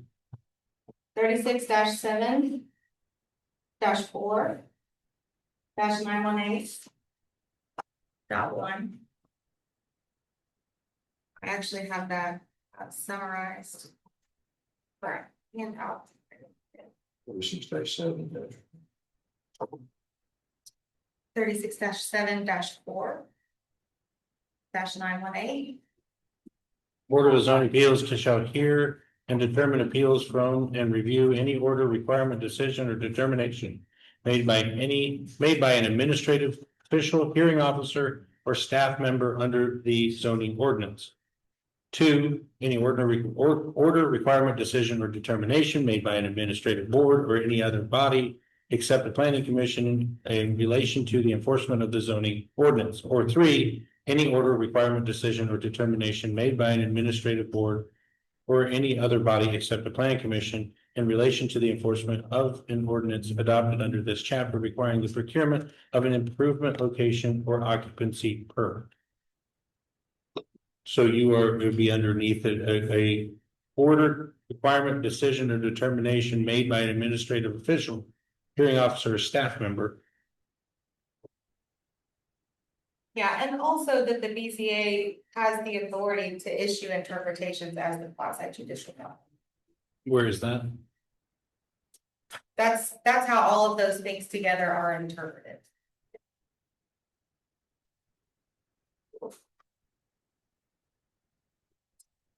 So you're not asking them to take any official action or to have a hearing or to throw anything out. You're just asking for their formal opinion back. As the quasi judicial body, how they interpret it. So they're not gonna say, yeah, Roger was wrong, we're throwing out his decision. That would require an appeal. And I made a mistake because I started discussion without getting a second. So I was out of order on that. We have a motion. I made that mistake. I apologize. We have a motion. Do we have a second? So. Motion by Jessica. Second by Jim. Now discussion on it. I apologize. I've worked my own rules for the rules of the thing. So we are asking them to review the decision. No, to give us an interpretation of the ordinance. If we were asking them to review the decision, we would need an appeal. So we're just asking for them to give us back their opinion. So that we can take that into consideration when we make our advice to the commissioner. I mean, my opinion shows we're having discussion. I would be asking them from 918.1 367498.1. What they are approved to do is to give us a review of an order from a staff member. Which is, Oh, okay. I see how that ties to the statute better. so that's where I'm. So you're not appealing it, you're just asking for the opinion. I'm asking for the review. Decision, yeah, review. But it's a real meeting. That they're really giving us the actual review of his decision. I say his because the zoning administrator's decision to tie to 9.06. So I believe they would need to be underneath a special meeting notice that is publicized. We're having this meeting. He has the authority to make that sort of like quasi appeal. I don't know that we have standing to do that. That's what I wonder too. That's where I was, my next question was, do we need to get, can you write that up and we email it tonight to the attorney and find out? Yeah. Cause that's where I'm just trying to dot T's and cross I's. Make sure everything's. Catch what I said It there? just stretches the timeline out if we don't do it I- today, but that's okay. We can call a special meeting because we still have time and we can get an opinion from the attorney Mhm. ASAP. We can get the opinion from the attorney, then the BZA can call the special. But the BZA can do it. They can do it in a 2-day. Two-day time. And that's what I'm saying is it a 2-day or a 10-day? Because they're about ready to make a, If the attorney gets back to this body, then we can have another special meeting to make the request of the BCA. if that's what we have to do. Mary, why don't we just send it as a recommendation to the commissioners? That we want them to look at it, and then we can have the attorney weigh in on it before their meeting, and then if they want the BCA to comment, you guys can vote on it there. Cause you have authority over the zoning administrator, so that makes more sense to me, rather than us kind of going out on a limb. That gives us time to get legal review. And then you will have a document from the APC, your advisory board, saying, hey, we recommend that you look at this. And then you'll have legal review, and then the commissioners can decide if they want to send it to the BCA. Then it's their fault. So you're withdrawing your motion. Yes. I withdraw myself. Wait, so I need to. Not in. So if we can do this, that we have these ideas, can I ask for help in these ideas? So we can get these previous two that we're hashing out in open meeting, because a lot of this could be done, not hidden, but we could get all these answers answered. Send them in, let's get the, let's get we could have motions that are already made. And they're already cleared through, council, so then we don't step into a load of.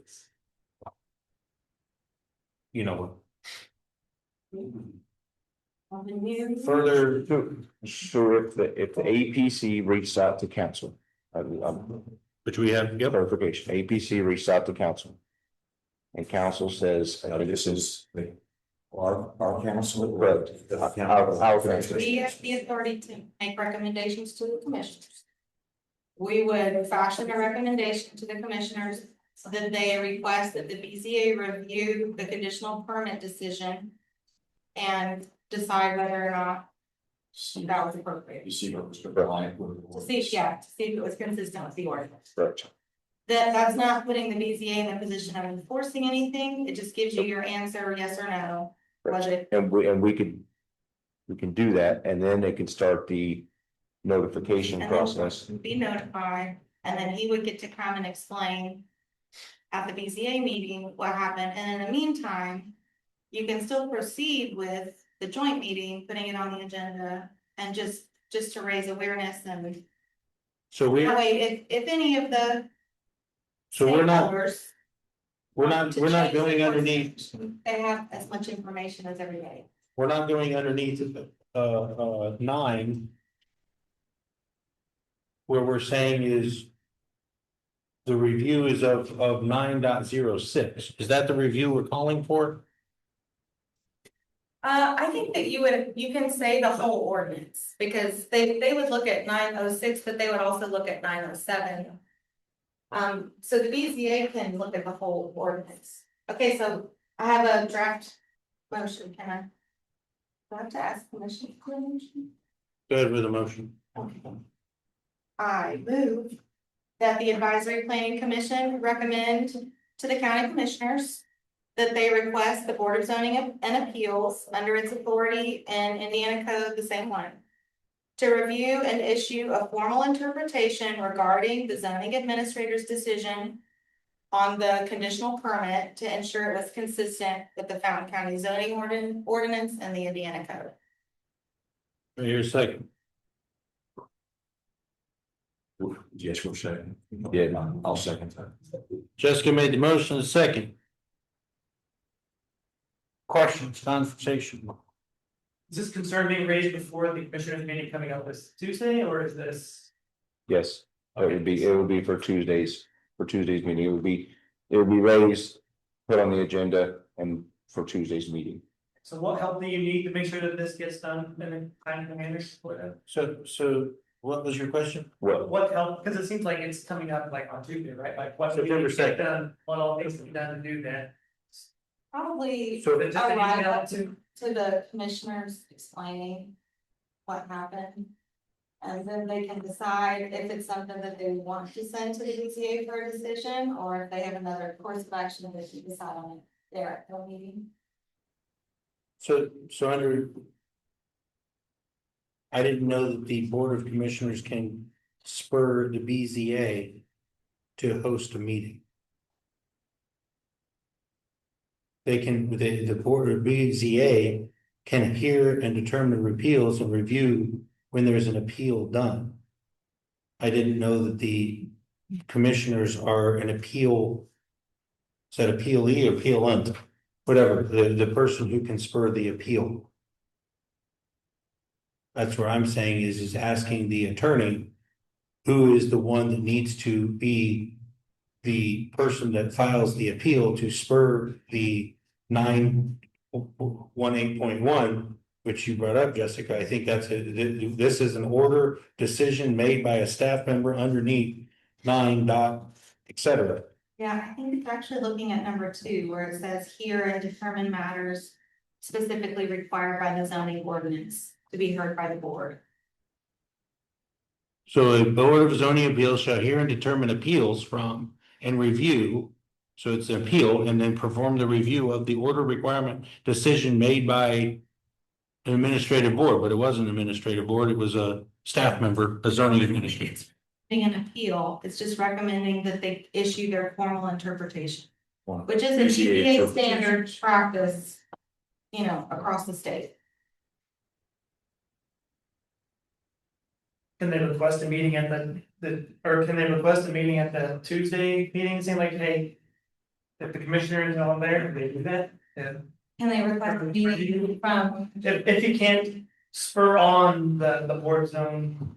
If it actually, look over, can you at least request a meeting that be done? that it at least gets looked at on the agenda? by Yeah, the because that commissioners? seems like there's a forward issue that we're trying to figure out? Well, we had a motion sent up to the. We voted on, excuse me, we voted on the motion, the APC voted on the motion about 9.06 that we found them deficient in 9.06 because the applicant did not provide to the zoning administrator supplemental information within 60 days. Correct. The problem with that is the zoning administrator said that they did. Say it again. And so I'm just saying, so The, to spur the BZA, what, I mean, yes, I said, the problem with that is the zoning administrator said that they did. Yeah. Now. And that's why. An hour and 20 minutes ago, I suggested we table this conversation to legal counsel as present, because. We're stepping in muddy waters here, Well. very muddy waters, and Just kick the can to you, because I'm sure you'll have legal counsel there, and they can look at this motion. but we have BCA counsel that we're supposed to be advising us on, or excuse me, APC counsel that's supposed to be advising this to us on this. So here's how the timeline works out in my head, and I might have it wrong. We issue the recommendation, because we're the advising body for APC, I mean, for the commissioners. Then legal review hopefully happens between now and your meeting. So the lawyer at least has been briefed on what's going on and they arrive prepared. And then that recommendation comes to your desk at your meeting. You hear back from counsel and then you decide what to do with the advice. Because just because we make a recommendation here, you're not bound to anything, but that at least like formally starts some action that you can act on. And if council comes back and says, you really don't have the authority to tag BZA in this, then you don't do it. But we have a release that is given to us in 5.04. The planning commission may request the county attorney to begin the process. That's true. That's 5.04. You mean to go ahead and call it a violation and ask the county attorney to start pursuing a violation? So then we would then, but previous to that, we would need to talk to council and ask.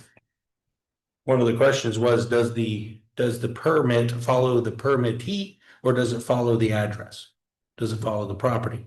We would need to get counsel from council on that. So if it doesn't, if it follows the permittee, so George applied for a permit, George backed out and he sold that to Bill. Bill doesn't get the permit. Bill now needs to come file for the permit. I think we do need legal advice on that, but I think it's a separate issue. Because I think the only issue here is, was the conditional permit appropriate? That's the question. So we are filing an appeal to the permit according to 9.18.1, 367491.8.1. It's an appeal of a determination by a staff member. The zoning administrator is what it is. So then who is the one that can file for the appeal? Only a Me, person- you, I mean, Only a person aggrieved by the decision, according to 918.1, only the person aggrieved by the decision. Or there's this other sentence that says any officer, department, board, or bureau of the county affected by the decision.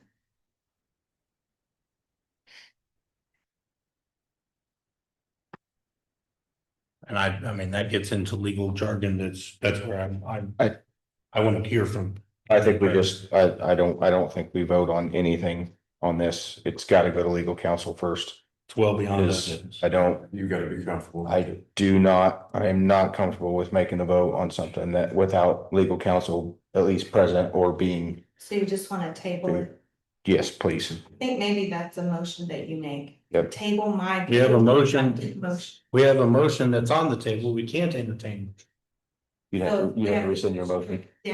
With a motion before you can make your Yes. paltry motion. Are you rescinding your motion? Fine, I rescind my beautifully crafted motion. And he is rescinding his second. The big, beautiful motion. And I urge, I then again urge members. This is not a thing of for or against this. A lot of this, if we could be able to. John, No, you're fine. No worries. I'm just saying. I didn't know. It's not pointed towards anybody. Yes, it is. It's not. Okay. All right. You have one more? Can I make a motion? You can make a motion. I move to table this until we seek legal counsel advice on the appropriate steps we need to make. We need to take. Okay. What's wrong? I second that. Michael second. But who are we, who's the point of contact seeking legal counsel? How are we gonna? You draft. I will task you to draft something. Get these, Just kidding. get that, send me the email and let's get a email going so we can find out. On this, because we need to, I mean, Okay. on the late, I mean, this, not trying to hold it up, I'm just trying to make. Legal question. Yep, send it to and we will. I will do that. So we still have time to get all this before the joint meeting on the 15th, right? Oh, yes, absolutely. Okay. That's where let's continue pressing into it and we'll. So. Cause that's a whole different can of worms besides the This is- business on solar ordinance. So that's why I made my motion to move to table it. Do we have a vote on that motion, which is made by KW to table, seconded by Mr. Cunningham, Michael Cunningham, and all in favor? All right, To table, Opposed. you need to seek legal counsel. Yes. Right now. yes. Any opposed? Passes 5-0. Mr. McKee, you had a question, I believe you said you wanted to bring up? Oh, is it, yes, I have a concern that, our membership isn't compliant with zoning law.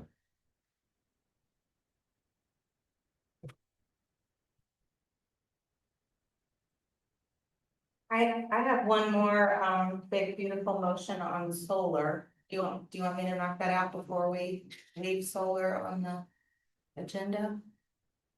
Yeah, let's knock out solar. What else are we asking on solar? Can you, is that okay, Mr. McKee? I'm sorry, I'm not trying to, Did you want to? because we're still on old business. I was gonna take you as my first step of new business. So she has some old business underneath solar. Didn't get a turn. It seemed like I did, but I didn't. Yeah. So, you ready for me to speak? She's gonna go first on old business. Okay, She's gonna finish, then we're gonna go to business and then we'll get to yours. Okay. If you look at the ordinance, the one that would apply to Dolphin and Ranger.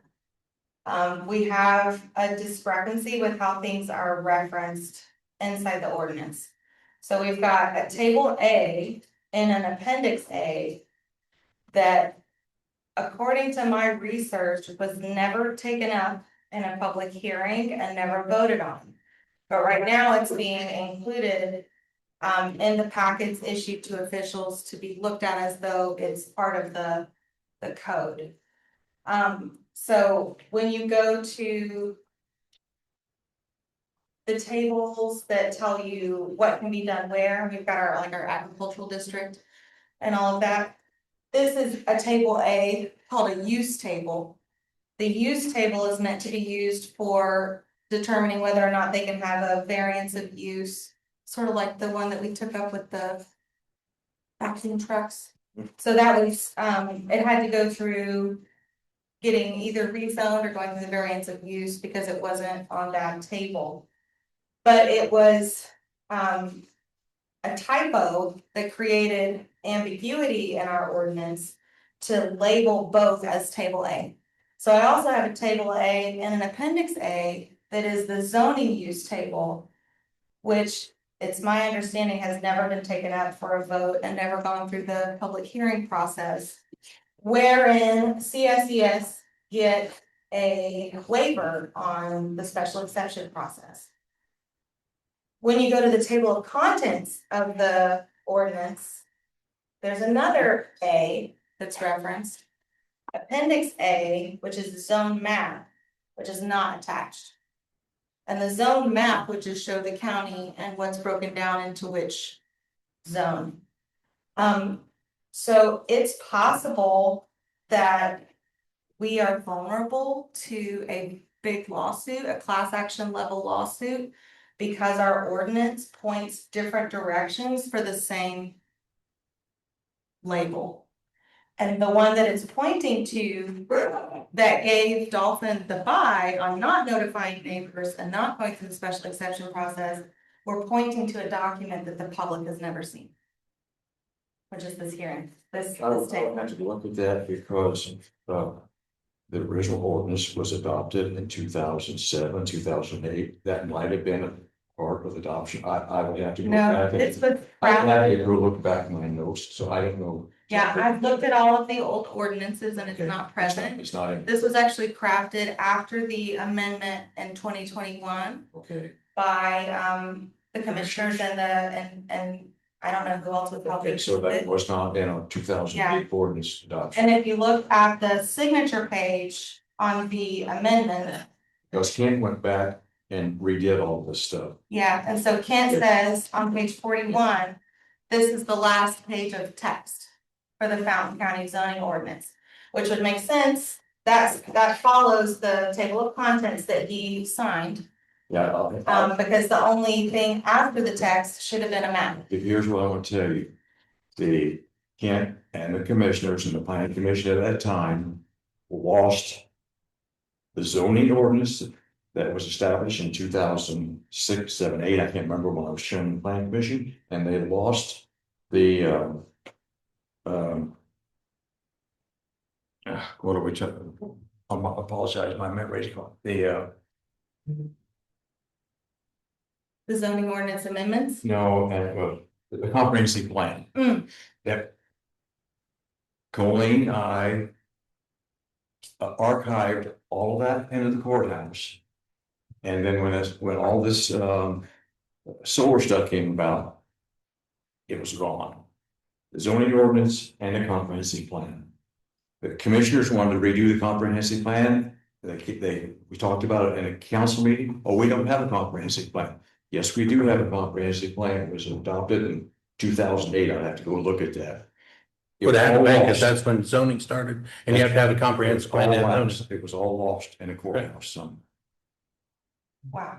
So So what are you moving? So my motion is that because we have this large vulnerability, even with existing permits with Ranger.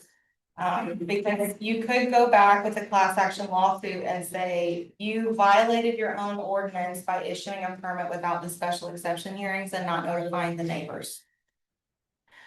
So I think that the first step would naturally just be to have a hearing on the appendix that was supposed to be included.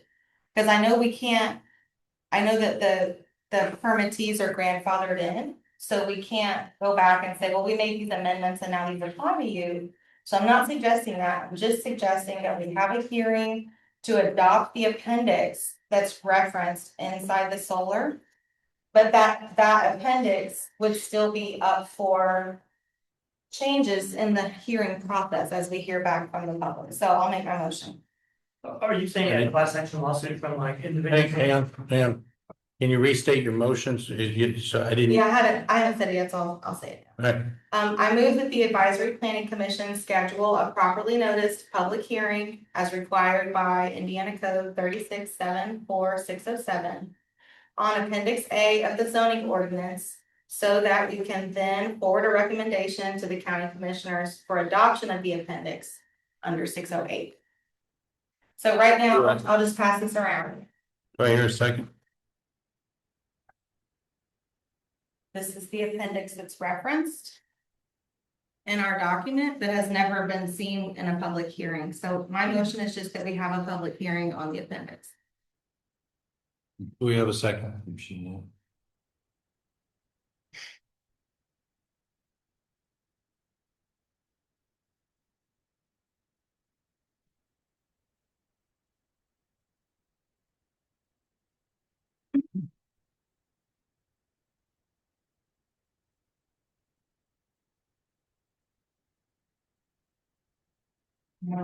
Changes before we adopt it. Can I say something real quick before you? We're in the middle I of, think we have to we're wait for a second. Wait a second. I'll second it to get it on the floor for discussion. We have a second. So, The beautiful Sorry. second. Hang on a second. Beautiful second. Running out of. Maybe Steve, no. Comments? Okay. Jim, what year do you think that zoning ordinance was done? The very original one that you said you lost? I was chairman and it was in like 2008. Found it. Okay. And I found it on Extension's website. Oh, really? Okay. Yes. And the comprehensive plan was done, of course, prior to the zoning ordinance. Really? Okay. It was signed by Lowell, Right. Osborne, and Janet Show. Yeah, the third commissioner did something. So I'm going to send this to you, so you guys can do with it what you need to do with it. I just want to let you know that. So let me review what a special exception is for really briefly, especially since we have somebody new. A special exception is for projects that are unique enough, have enough of an impact that they just require more transparency and scrutiny. So like your example about the gentleman's club, that would certainly need to be given a special exception. But right now, if we don't have this appendix and we have a gentleman's club that wants to show up, we don't have a way to enforce the special exception clause. So you would run into the same thing with gambling, any kind of those under. So a special exception is really nice because it notifies the neighbors that that is coming to their area. And it gives them each an opportunity to meet with the landowners and the BZA to say, okay, well, we're not trying to block commerce, but, you know, like, let's look at Vignette Farms, for instance. They have a wedding venue built out there. Could you put in trees that are of a certain maturity? And at the special exception hearing, that would be enforced on their permit. And right now, that's completely bypassed. Because in the solar ordinance, the way it was written, which according to the minutes, was written by Ranger, was handed over from the commissioners to Ranger, and they came back and instead referenced the table that just says what's a permitted use. But then this has been floating around and used to say, no, look, on commercial solar right here, it says it's a permitted use. Look, there's a P on this grid, not an S. Therefore, they can do it completely in secret. They're not required to meet any of the standards any other impactful business would meet. And so I think that all I'm asking for is that we bring it to the public's attention and have a hearing where we debate it and decide whether or not table A is an appendix A Yeah, this was or done the after. other table A. Yeah, that was done after 2000. Yeah, this is done after, but it's carrying the weight of law in secret. And being handed to government officials, meaning I got it in my binder, as though it's law. On page 8 of our ordinances, it gives permitted uses. Yes, that's permitted uses, and this is S or P, so special exception or permitted use. So a permitted use currently, according to our ordinance, is in agricultural district is number 28 is commercial solar energy systems. Number 33 in business district, commercial solar energy systems. Absolutely, In so industrial district is commercial solar energy you can be a systems. permitted use and still be so impactful that you have to notify your neighbors. Yeah. So it's not that they're asking for a variance of use. It's that they're saying, this is so impactful that the neighbors deserve to be notified. And they deserve a day to come in and ask for special consideration. So. Right now, that's But bypassed. the current ordinance states that it is a permitted Use. use, not a Permitted special use use. is, there's two things that can be appealed, a variance of use or a special exception. Not saying that they need a variance of use. I'm saying that they meet the special exception requirements. Let me read those for you. But to back up, we have to go by the current ordinance. The Yes. current ordinance is what is in place. Yes, The current ordinance states that It is a permitted special use. It doesn't have to go It through. only meets this variance of use standard. So 4.1 is variance of use. So we could approve or deny applications of variance of use. Well, we can't ask them to do that because they're a permitted use. So that's off the table. That's what this original table talks about. Right. You don't have to do a variance. But then when you come down to special exception, the standard is usually if it, like you couldn't have granted if it, But if the zone, and I'm not stating sides here either way, but if the zoning administrator comes to the conclusion that they meet all the permit requirements, they do not have to go through the special exemption. They can have a permitted use building per the ordinance, correct? The ordinance that for wind ordinance, section 6. You have to have written in the ordinance for wind, it says 6.04, page number 28. This is a special exception approval required. So then that makes that wind, if you're going to do wind energy, then you have to have a special exception. That then triggers 4. the difference is that .1, when there's an 2. explicit exception requirement. Correct. But that's not the only time special exception is triggered. The only ones that the only ones. This is the standard.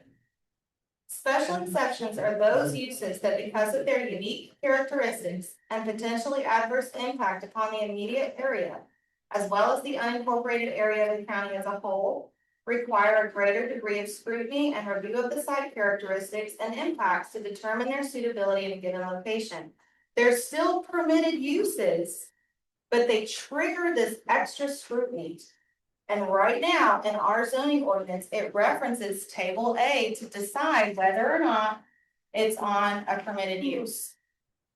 So that means that any of these other ones, a sexually oriented business, if this appendix isn't adopted, you don't get to trigger that until we have this debate. Now, I'll just say, we're gonna vote and maybe we disagree, but is it really enough for us to decide, just the 5 of us right now? Or is this a big enough deal that it warrants hearing from the public? We've and already making a gotten decision at a counsel public hearing? from. No, we haven't. We haven't looked at this. The public has never seen this document. It's not what I stated. I stated we've gotten counsel from our lawyers. That in order to spur the special exception that many say we need to have. For wind, for solar, for other pieces, it has to be written in, as in page number 16. The requested special exception is listed as a specific exception. That's only on the ones like landfills and wind, but they were like, we don't care how big your wind farm is. If it's 1 turbine, you still gotta go to special exception. We don't care how big your landfill is, it's gonna stink, you gotta go to special exception. Council has told us that we have to write it in. But I've also heard from my own contacts with attorneys in the environmental community that this is written wrong. And it's a big gaping hole, and I think it warrants a public hearing. If we decide right now that this is the end of the debate, so be it. I think it's That's not, worth that's bringing not to the the, public. it's the end of the debate or not. It's, we have ordinances that we need to, as we have said, we need to clean up a lot of our ordinances. I know, but this would apply to Dolphin. Because it's in the existing ordinance. So what is the attorneys on file for us and what have they stated? If we adopt this and we put an S next to commercial solar. Because it's a new document, if we say that commercial solar needs a special exception, why are you shaking your head? I'm gonna say that's not, you can't just change the P to an S. Well, that's the purpose of the public hearing, is to make I it, understand that, but so that the public would debate and say, we don't want them to be able to put in. You know, a pool hall without talking to us first, whatever. So no, this isn't set in stone because it's never been voted on. This is still a fluid part of the document. That's why it's a liability. So I think we should have a public hearing. I think we should put it out for public comment. And we should have the lawyers look at this specific document. Because this is the only way that Dolphin didn't have to notify their neighbors.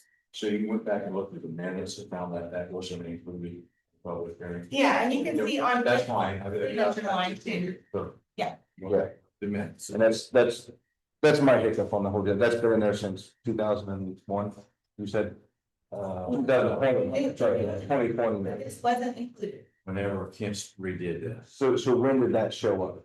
After they adopted the ordinance, they went back and did this retroactively. I know, because there's a shooting range on here and we were notified like, hey, there's a document in the works that may make it difficult for you guys. It hasn't been voted on yet, so we heard about it another way. And then when I took this position, I was given it again as though it's law. And it's not, and the public hasn't seen it, and we need to hear from the community on which one of these they wanna be notified if it's going in next door. Like, do you wanna be notified if a research lab goes in next door? And I don't disagree with that at all. I don't disagree with that at all. So we can't But it has to make any be- changes without a hearing. But it has to be listed as a special exception, which it is in 6.04. It's listed as a special There's exception. a difference between a blanket special exception requirement and triggering it based on the discretion of the county. So you can have other agricultural uses that are so big and so dramatic that you need to notify the neighbors. That would trigger special exception. I agree that it's better to decide ahead of time. The board may approve only if it funds. So if it ain't listed, Fine, read the rest of that line.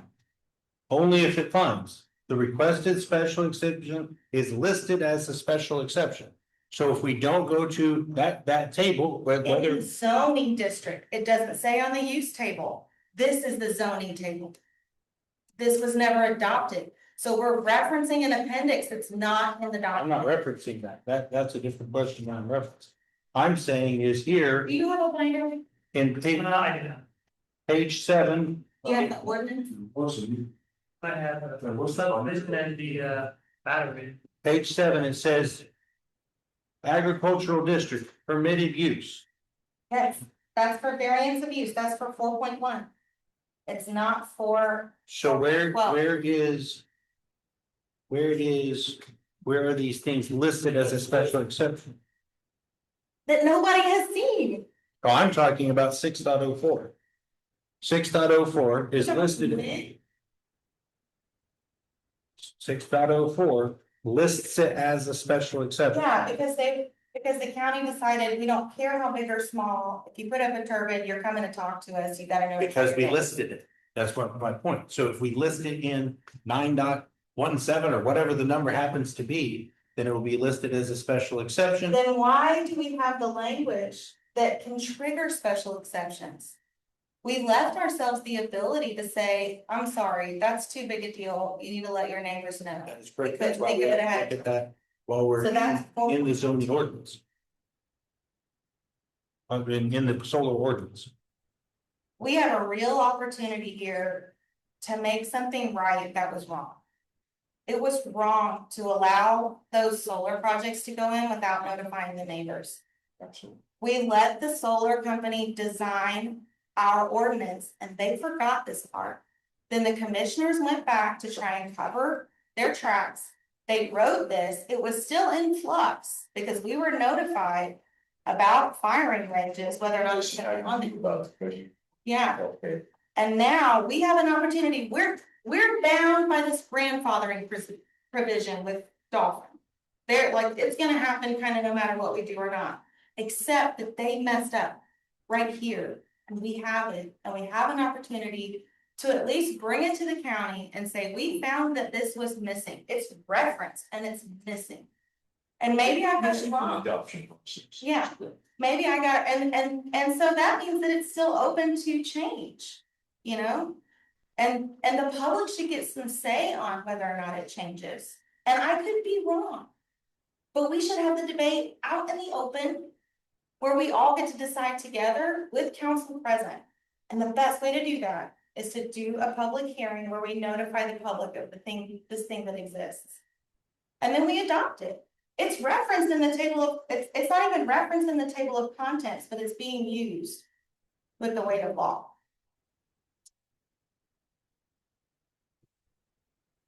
That's my motion. Let's just bring it to the public. Let's have a hearing. What kind of process is it, like, how long is this gonna take, I guess, to get it to the public and then be able to get it in the current ordinance or whatever. So then we have to, if we were to adopt an ordinance, we have to get it through the hearings, we have to write it up with the by the with the help of council. We have to put it through all of the, send it to the zoning administrator, county engineer, et cetera, go through that. We then have to have a 10-day advance notice, but to have a public hearing. We then have everybody come for a public hearing. We then send it up to the commissioners, who have to then have a public hearing, and then they have to vote yes or no on It's the same as the amendment that we did to extend the moratorium. it. Right. It's just a change to the ordinance, and we're the body where that has to start. So we would have the public hearing, we would make the recommendation for the change, it would go to the commissioners, And what did and then they would vote on whether or not to take up the change. council explain in public meeting to us? We've had, this discussion has come up before. On it, and what do you? Made a What really did- good rational case for why it's worth a look. What did council? I can't quote what council said at another meeting, I've kind of given. I advise we send it off to council in order to find out what they have to say on it. So this has been brought up at the meetings. No, not this table, this is the first, this has been brought up. We don't have to have a lawyer sign off on every vote. Like, we're the citizen appointees because we're supposed to be able to look at things and have discernment. And so, if it gets struck down, then it gets struck down, but that's my motion. I think that appendix needs to be brought to light and the public needs to get to comment on it, and we need to send it to the commissioners for a vote. I guess just quickly, as something that would maybe go quickly, what would be the reasons why we wouldn't want to do this? It seems to be so beneficial. Is it just the timing of everything else we have to get done, and this is just gonna slow other things down? Sounds good. I just wonder why would this be a bad thing?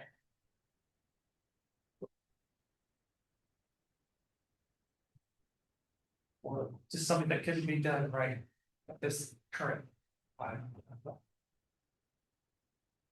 So the motion is, the motion is that we have a special meeting, but we don't have a public hearing. But we don't even have, so that would be the document we're proposing. And this was given to me in my binder. When I took this job, as though it was an appendix to the ordinance. That's how the county is using it. Except the citizens haven't gotten a chance to look at it, and the commissioners haven't gotten a chance to vote on it. So I'm proposing that we go through the appropriate process of raising this as a part of the ordinance that needs a vote and needs a public hearing.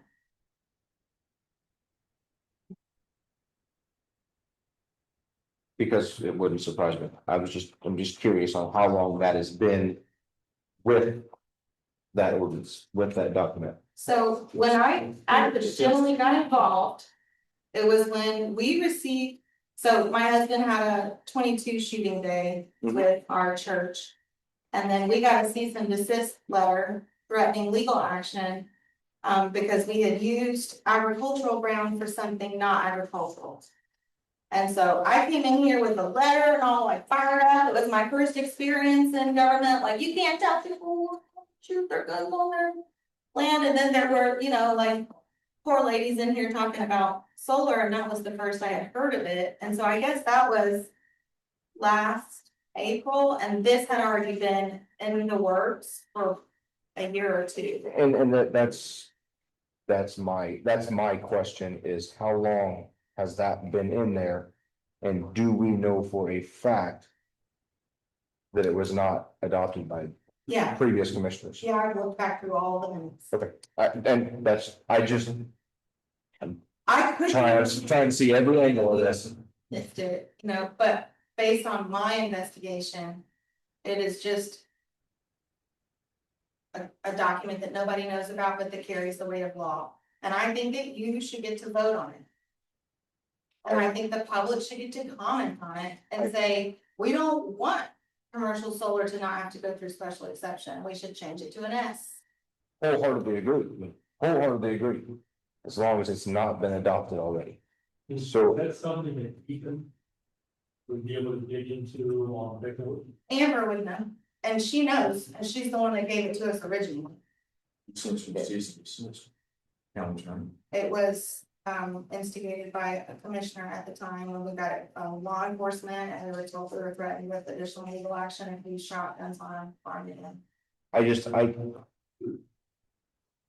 want to do some investigating on it. Beforehand, I'm not questioning your investigation, but there's the whole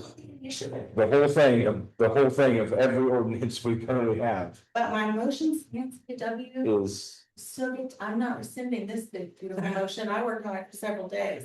I was very nervous. So we're second, can we table it, then you can look at it. I'm just being.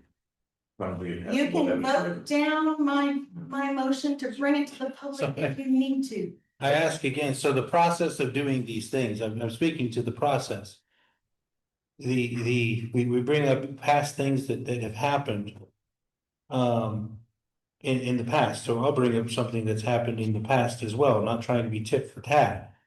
But that the public has complained that we get blindsided, board members, commission members, that we get blindsided on these.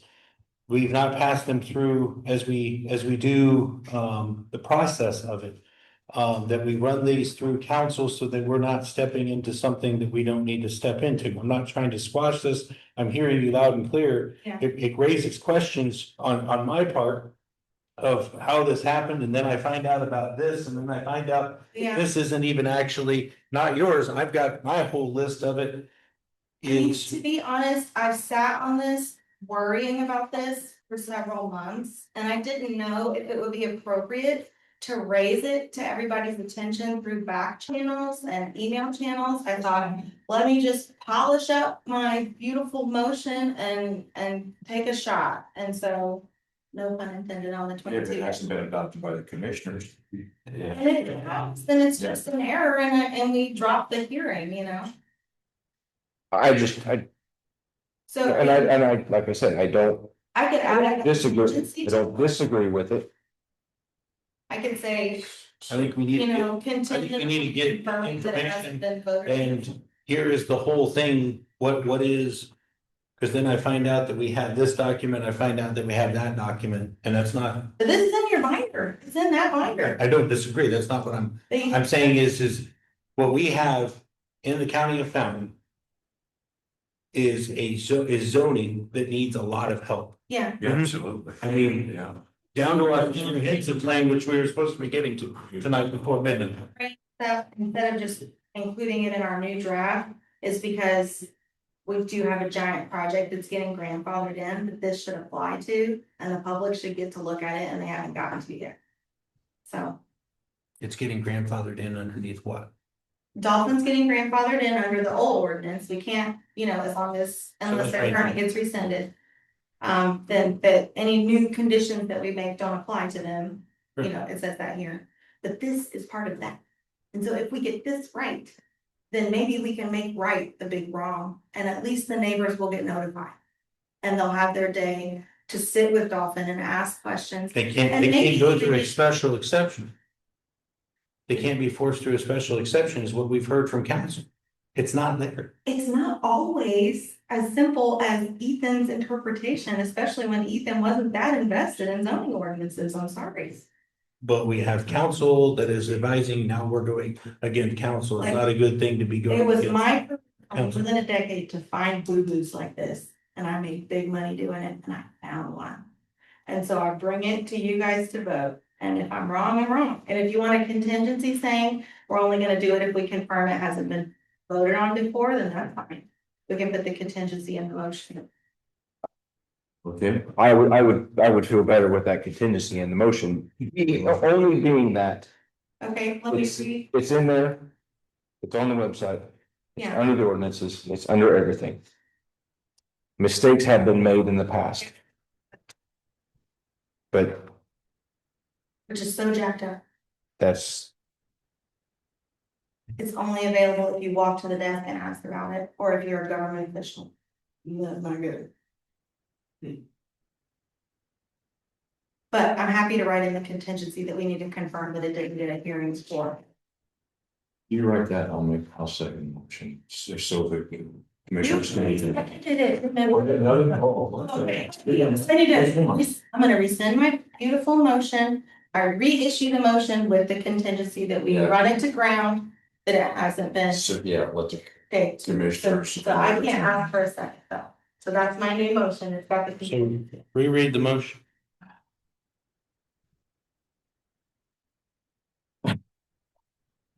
Glad you're, age group, you do all that in the phone, I can't do. Yes. No, you're fine. Oh, wait, no, I wrote it down. You had it. I actually made a copy for everybody. Okay, don't look at my motion 2 and 3. I'm not gonna bring those up today. It's not going great for the honors. Oh, you got that. Oh. Okay, but I will add. This will only proceed. If confirmation is shared with the body.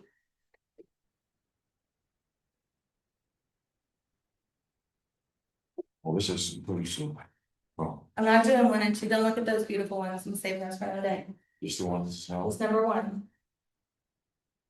It's just like the big beautiful bill.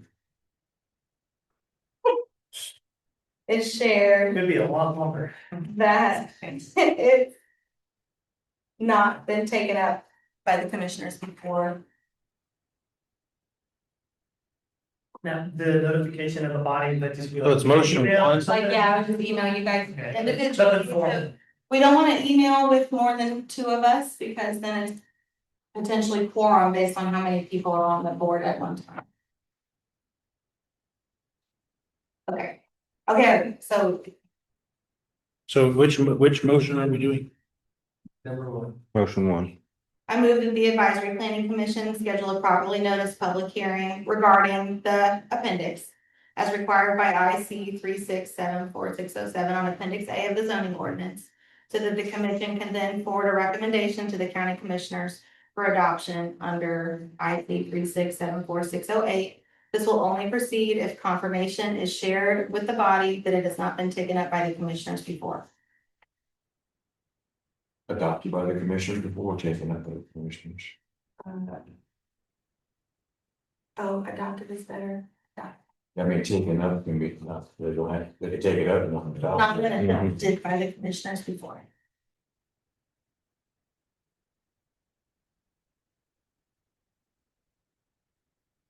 Are you comfortable with that, Caitlin? There's no discussion yet. You made your second, you can do it. second. I'll second it, if you want to table it, but you don't. But we're getting. Sorry, I'm begging you for a second. I rescind my badger and you. It's fine. All right, a second. It's getting late. and- Okay, John. Okay. I second it. Discussion. I'm more comfortable with the motion as long as it's investigated that it hasn't been previously brought up, because there's a lot of things that have been previously brought up that are shady at best, questionable at best, I should say, not shady, questionable, because there was an attorney present. So that's, yes, okay. I'm better with I that. think we need to have his advice from council to make sure we're crossing T's and dotting I's on this. So I guess we're calling for, you move that we schedule a properly noticed public hearing on this appendix as it's written. If it's not, Edit it, but I feel at liberty to do that on my own. I think that should come out through. the we public can't hearing. edit it because we have to have the edited document. So if it's not gone through, question I have is if it's not gone through the commissioners, then has it gone through council? So then is it actually accurate? So we're proposing I mean, I pulled it out of my government binder. you're raising questions that make me wonder, did the process get taken care of? So if we're going to present something, the process is we look at it, we then take it, we then send it to the appropriate people. They then double check it, they sign off on it, that this is, and then it comes for a public hearing. We can vote on whether or not we want a public hearing based on my motion. You do not have to have a lawyer sign off on a motion before we each vote, you know what I mean? That's not what was my question. My statement. Okay, maybe I don't understand. Did this document go through? You're stating that this document here Mhm, did not get approved by the commission. correct. You're saying this is a separate document from this. And but it's referenced in the ordinance. So did this document The appendix was never, go through the process to get, because what you No. do in the process that we're following is the planning commission, as the planning director, these get approved through all the right, correct places. And then we have the public hearing, because if we're calling for the public hearing on this, what if this is messed up? then we get to change it at the public hearing. You get. And then we have to re-public hearing it. Yeah. No, you have to re-public hearing it. That's fine. I think that the public should get to see what was handed to can- government officials as it So stands. we can publish this on the website if it's not already there. And have a public hearing on whether or not it should be used as the appendix that it's labeled as. Or That's not what a public hearing is for. It's to adopt it's to adopt It's this. a portion of the ordinance, and that has to be generated from this body. So is this document as it sits, what you are presenting for the public hearing that's not gone through council? I didn't put this through council. I found it through my own investigation and by opening my government binder. It has not, to my knowledge, gone through a public hearing or gone in a vote. So before, So before we go to having a public hearing on this document, we need to have council look at it, because this is going to have the weight. If your argument is correct, this is going to have the weight of zoning, and we go to 5.04, and people can be charged with penalties of this and that, and attorney fees can be brought against them. My assumption was if we chose to have the public hearing, we would forward this immediately to council and get comment. But we can't, then we're operating without council. We're still gonna have the council's opinion at the hearing. That's sticky place there. I find that not to be good due course. So any documents that we have for a public hearing, it's set in stone. That is what we are doing. We voted up or we voted down. Comfortable with that. I've kept big corporations out of trouble with litigation for a long time. So I felt comfortable enough with that risk to make the motion, but I understand if you're not comfortable with the risk, then you need to vote it in. Isn't the contingency where the council gets involved, or we find out if they get adopted? Say that one more time. Isn't the contingency that we put in there where council would get involved, we find out if it didn't get adopted? I think. But we're moving for a public hearing, which I don't know. Contingency that it hasn't already been approved. So it's By gotta the be, commission. it's gotta be investigated before we even call a public hearing. Cause I wanna make sure that that hasn't been backdoored somewhere. Agreed, but I'm saying but then is this document, so if it has been approved, then this dies. Correct. Well, if this document hasn't been approved, has this document gone through, has the county attorney and the APC attorney looked at this and said, line 3, it corresponds with zoning? We can't do that because of this. Because we're saying this has weight, correct? Mhm. So then this has some sort of weight, whether massive or minute, this has some legal weight to it. So then if it's not been looked over by an attorney, it has to measure up to laws of 2025, not to laws of 2021. So are we putting this forward that it might have a major boo-boo? I'm not saying it does. I'm saying I'm not against, I understand the argument. I'm saying is, you were back to the processes. Great point. Let's send this off to them, get the T's crossed and the I's dotted, and we will call a public hearing, because if this hasn't been voted on, then why is this in our government binder? Why is this have any weight of I law? think you could do that. After it's raised to the public's attention that this existed. then before commissioners decide whether or not they're gonna vote on it as an ordinance, they would certainly get to pass it through legal counsel. But that's why you have APC counsel along the way, each piece separation. Yeah, I don't want to do business where we all feel too afraid to vote and use our judgment until a lawyer looks at everything.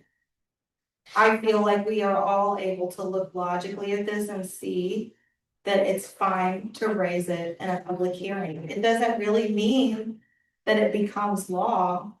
I think it's the right thing to do to raise awareness on what happened. And I think that you get to have the public comment on this table and say, well, actually, if So we- you we got have- a station in next to my house, I'd kind of like you to let me know, because right now it's a P. If you put a multi-family apartment in next to my house, right now it's a P. I think a lot of these are gonna change when the public gets to look at it, so I think it's gonna be a healthy process. The trigger for me It's not is, a disagreement of a healthy process, but you don't make So- ordinances without an attorney yeah, looking at. county representative. Make a motion, second a motion. And decide whether or not it has your vote without a lawyer blessing it. That's That's why we have a second and a motion, and that has sat there, no one is squelching that opportunity. Yeah. It's the process of it, so then we then have a document going. So this is then set in stone of what it is. Yeah. And then we then say, so then we've made the statements, we've got time's a wasted. John, the way that it's written, if we make any big amendments, it doesn't apply to Dolphin. So I think that we have to bring it as it stands so that it still applies to Dolphin. And then it goes through the legal processes and it changes to meet what actually reflects what the public wants and what the new commissioners want. But I think that if we take this now and we say, well, we're gonna draft our own and we're gonna make a bunch of edits and then we're gonna bring it to a public hearing. Then we're just creating new solar ordinance and it doesn't apply to Dolphin. So I think that we have to just peel this out and say, we know that the reason that they got to bypass that process was because of this table. This table is not legally binding right now. We have a huge gaping liability as a county. We want the county to know about it and we're gonna have a hearing. As long as we can legally prove that it was not adopted. Yeah, so I'll go to the county desk and we'll look back through. I mean, Doug and I did that for many hours for a couple of months. But I'm happy to do it officially and get the county to say, yes, this was never taken up. So I understand your point, and I would prefer to do it that way. I really had a hard time not just remaking that and putting a little S and sneaking it in where solar was, but I was like, no, like ethically, I need to just pull it out of the binder and deal with reality. And reality is, this is what's being used, even though it hasn't gone through the proper process. So with the new SCA 425, what does that do to this? What's SCA 425? The new law that's in effect as of July 1st of 2025, dealing with solar and what we can and can't do. No, all I know is what we're able to do as this body, which is to raise ordinance provisions. That through the have public to hearing apply process. to state laws. That's where my point is. That's, Well, then maybe at the public hearing, we get to say, by the way, the ordinance as it stands referenced a table that was invalid. And it turns out that Dolphin was in violation by not pursuing special exceptions and not notifying the neighbors. Maybe it comes to that. This was just my best attempt to start the ball rolling. so I think we can bring it up. I think maybe a meeting is, let's put it on the agenda that we have a meeting and it's an agenda item. And the public can now hear, we can put it out on Facebook and we can let people know that this is a possibility. I think we're opening ourselves that we're airports, P or not P, I don't know. Well, what does all of this this was then, and now we have to update it to now. Yeah, I guess what I'm kind of hoping for is that it sort of sucks that such a giant project isn't gonna be subject to the solar draft that we're working so hard on. And if we show through this process by pursuing this in good faith as what they were referencing, and then it doesn't work out, that it was written correctly, then it doesn't hold that they could say, well, that's the only ordinance that applies to us for forever. Like, we don't care about your new ordinance, we're just in the old ordinance, and I think that the only way to do that is to say, oh, okay, this is the appendix that you're referencing. Sorry, we never voted on that. We have to do that now, but we're gonna see what the public says about what we do. I understand that. I'm not saying that that's not I want to hear through that, and that's where we have counsel to make sure that we're not. The question has been brought up of doing this stuff and how we're opening the county to lawsuits. So that's why it's not a fear of making a decision, because we made votes that I was told is going to end in a lawsuit, and the vote happened.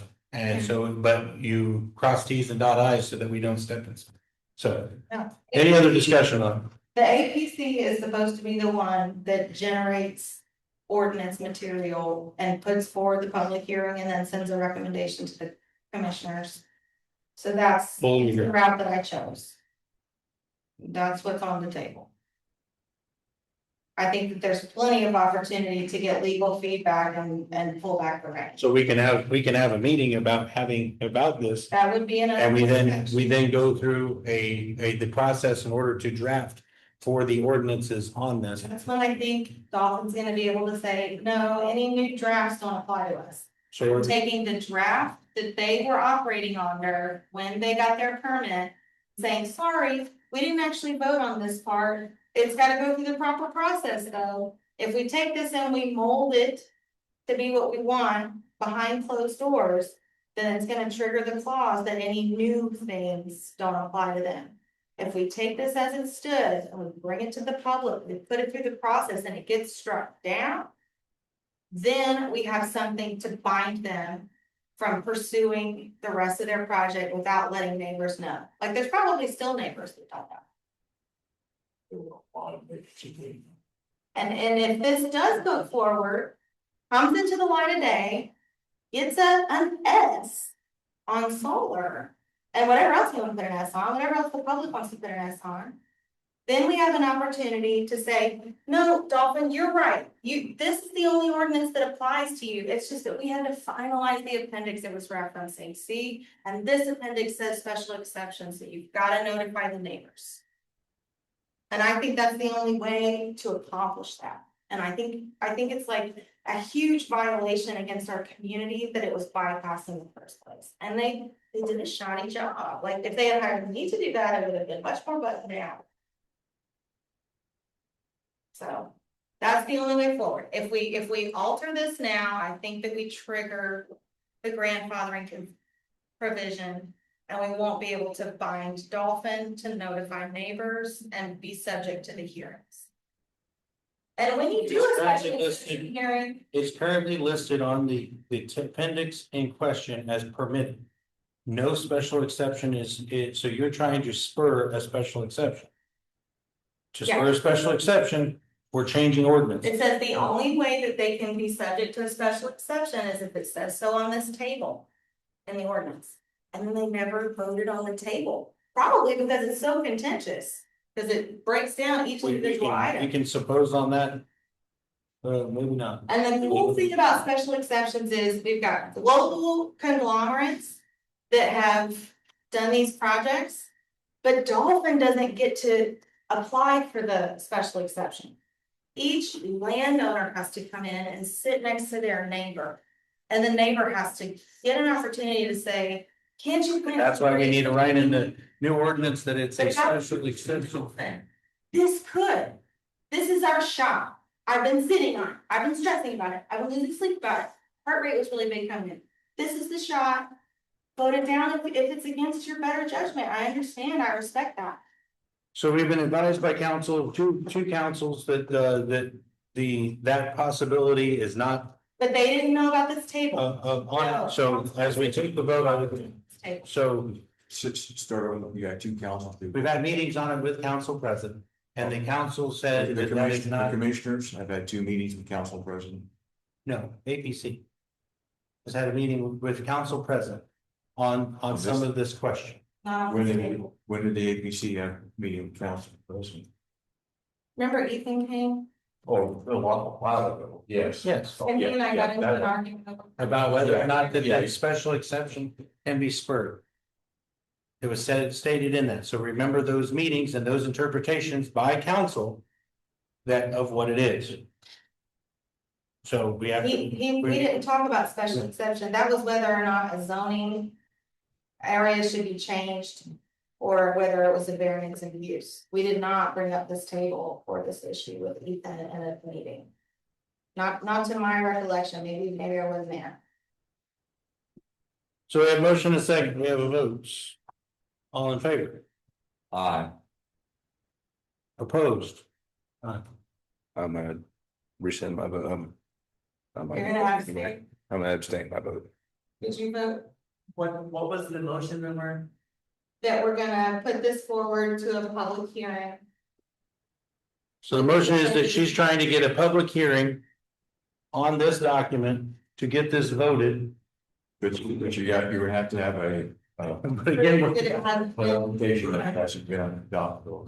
then, but we're with the caveat that if we don't know, if we find out that it's already been voted on, then we don't need to have a public hearing. So this document as it stands is the motion. That we're trying to make to be able to possibly hold Dolphin accountable. To a, There's a clause Do that a- says anybody that already applied for a permit won't be subject to a new ordinance. So this was folded in with the old ordinance. It's the only thing that could apply to the giant dolphin. So you're saying that was in there before, it just wasn't, it existed, it just wasn't actually in the document? Yeah, it didn't get voted on, it didn't go through the proper channels. It was created, as far as I know, after the amendment was done to the ordinance. So in 2020, Ranger was given our ordinance, they remade it so that solar could pass through. And they saved making this table until after they voted on everything. Then this started to percolate up because there was a lot of debate about all of the different things that you could make special exception or not.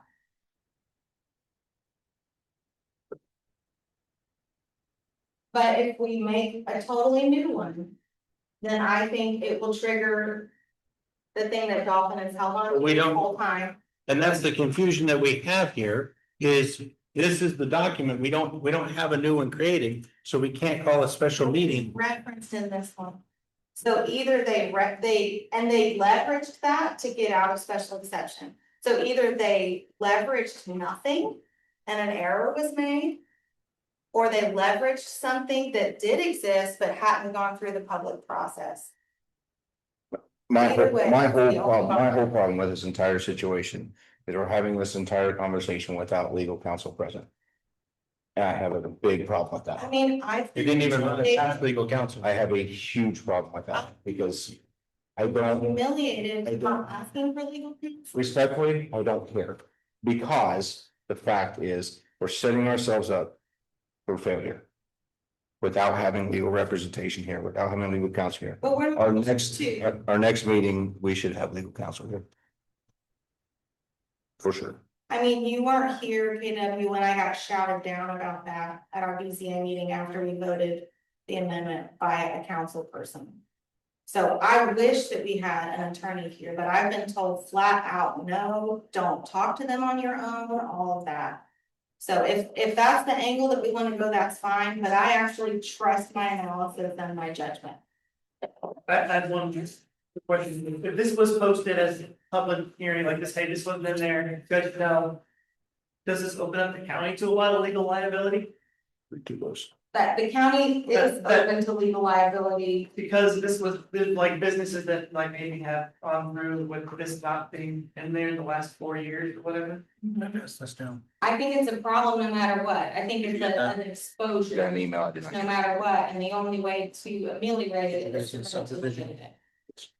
And I would love to rewrite it. But I don't think that we can rewrite it and still hold off. All right, so the vote. I'm opposed just because I am also kind of concerned just from a legal standpoint. So in favor of having the hearing, as the promotion has been presented, in favor. All in favor of that? Two. Opposed? Two. Abstain. So the motion does not pass.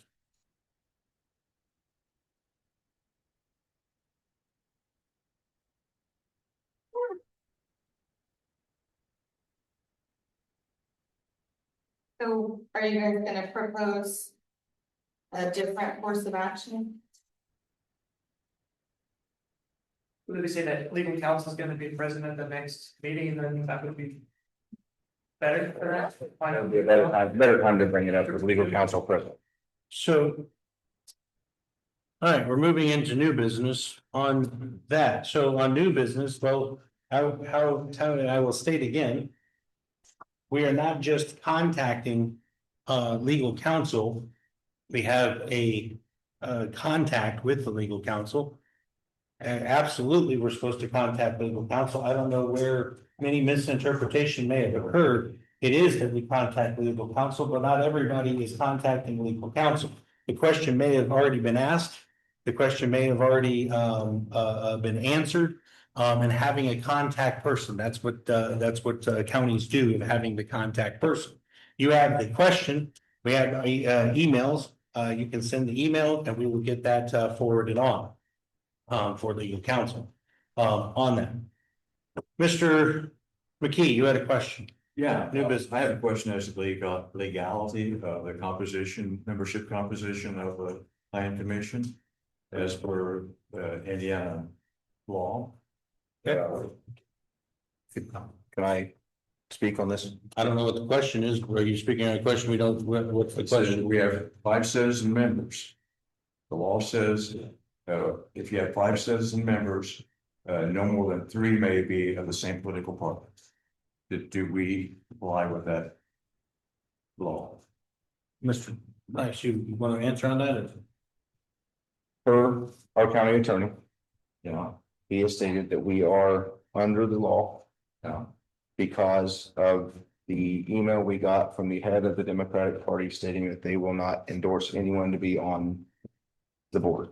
With that being said, we have 1 seat remaining open for a Democrat if someone chooses to step up and want to be on the because board. the Democratic chair says they're not going to appoint anybody, it does not relieve us of complying with the law. I don't care what letter she sent, and I don't care what the turnout. No. That's what we got from the attorney. It's just like what's going on in Washington DC right now. You got attorneys and bureaucrats interpreting the law So I think. and not applying the law as it, this is how it is written. We have an obligation to abide by the law as it's written. So go to the judge and see what she has to say. And if she, or for the law, I don't know where you go, if they say you're compliant, fine. If you're not compliant, we need to rectify it. That's the law. So It's are just you like on the people agenda want for to the interpret the commission? Constitution. We don't Are you have on the agenda for the commissions? to say that. I can't hear you. Are you on the agenda on September 2nd for the? No, I'm not even gonna be here on September 2nd. When's the next commissioner meeting you will be at? The 15th. Why do I have to be on the agenda? Can't you bring it up? They're the appointing authority on. I say that. They're the appointing authority. Oh, yeah, I understand all that. So bring the question up to, I'll have, if I'm not here, I'll have somebody bring it up for me. It's confusing if we need legal clarification on something. And then the legal clarification seems to carry more weight of law than the citizen appointees who are supposed to be the arbiters of it have determined. It doesn't seem appropriate to me that because we get an email back from a lawyer, that's the end of the debate. so I passed out to you battery storage. Subdivision, and then also a stack about that discusses comprehensive plan as well. On that. question is going to be coming up quickly in the county of Fountain about battery storage. And our zoning thoughts on that. Due to time, does everybody want to stay, order pizza? In terms of battery storage, I think we just ban it. Period. And you can do that.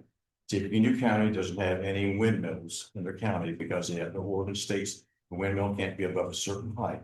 That means commercial windmills can't be built in Tippecanoe County.